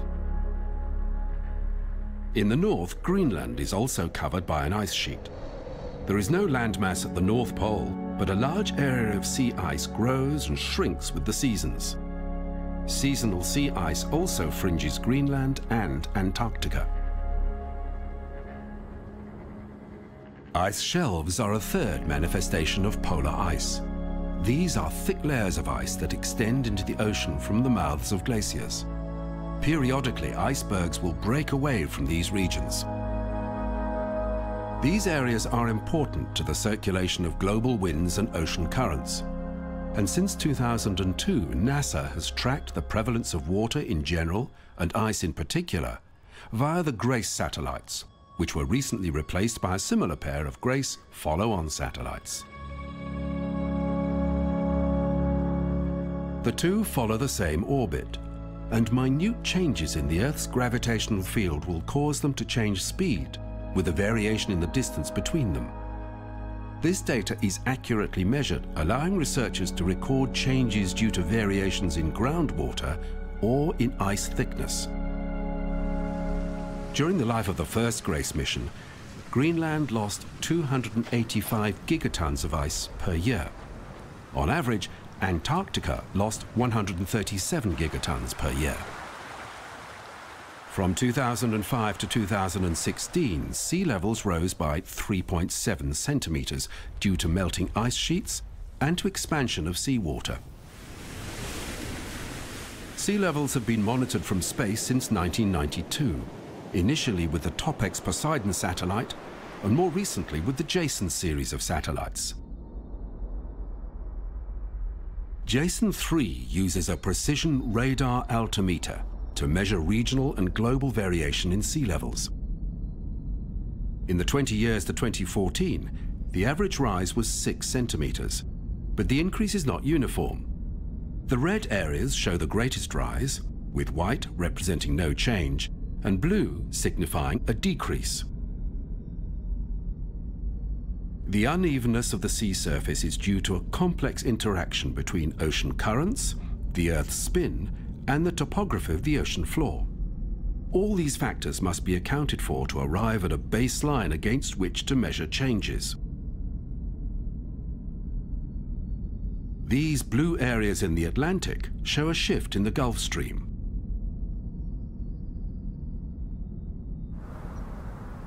The Camargue region of southern France is a low-lying area at the delta of the Rhône River. In the 1980s, a seawall was built to prevent the encroaching Mediterranean. Over the last 30 years, the coastline here has been pushed back by several hundred meters.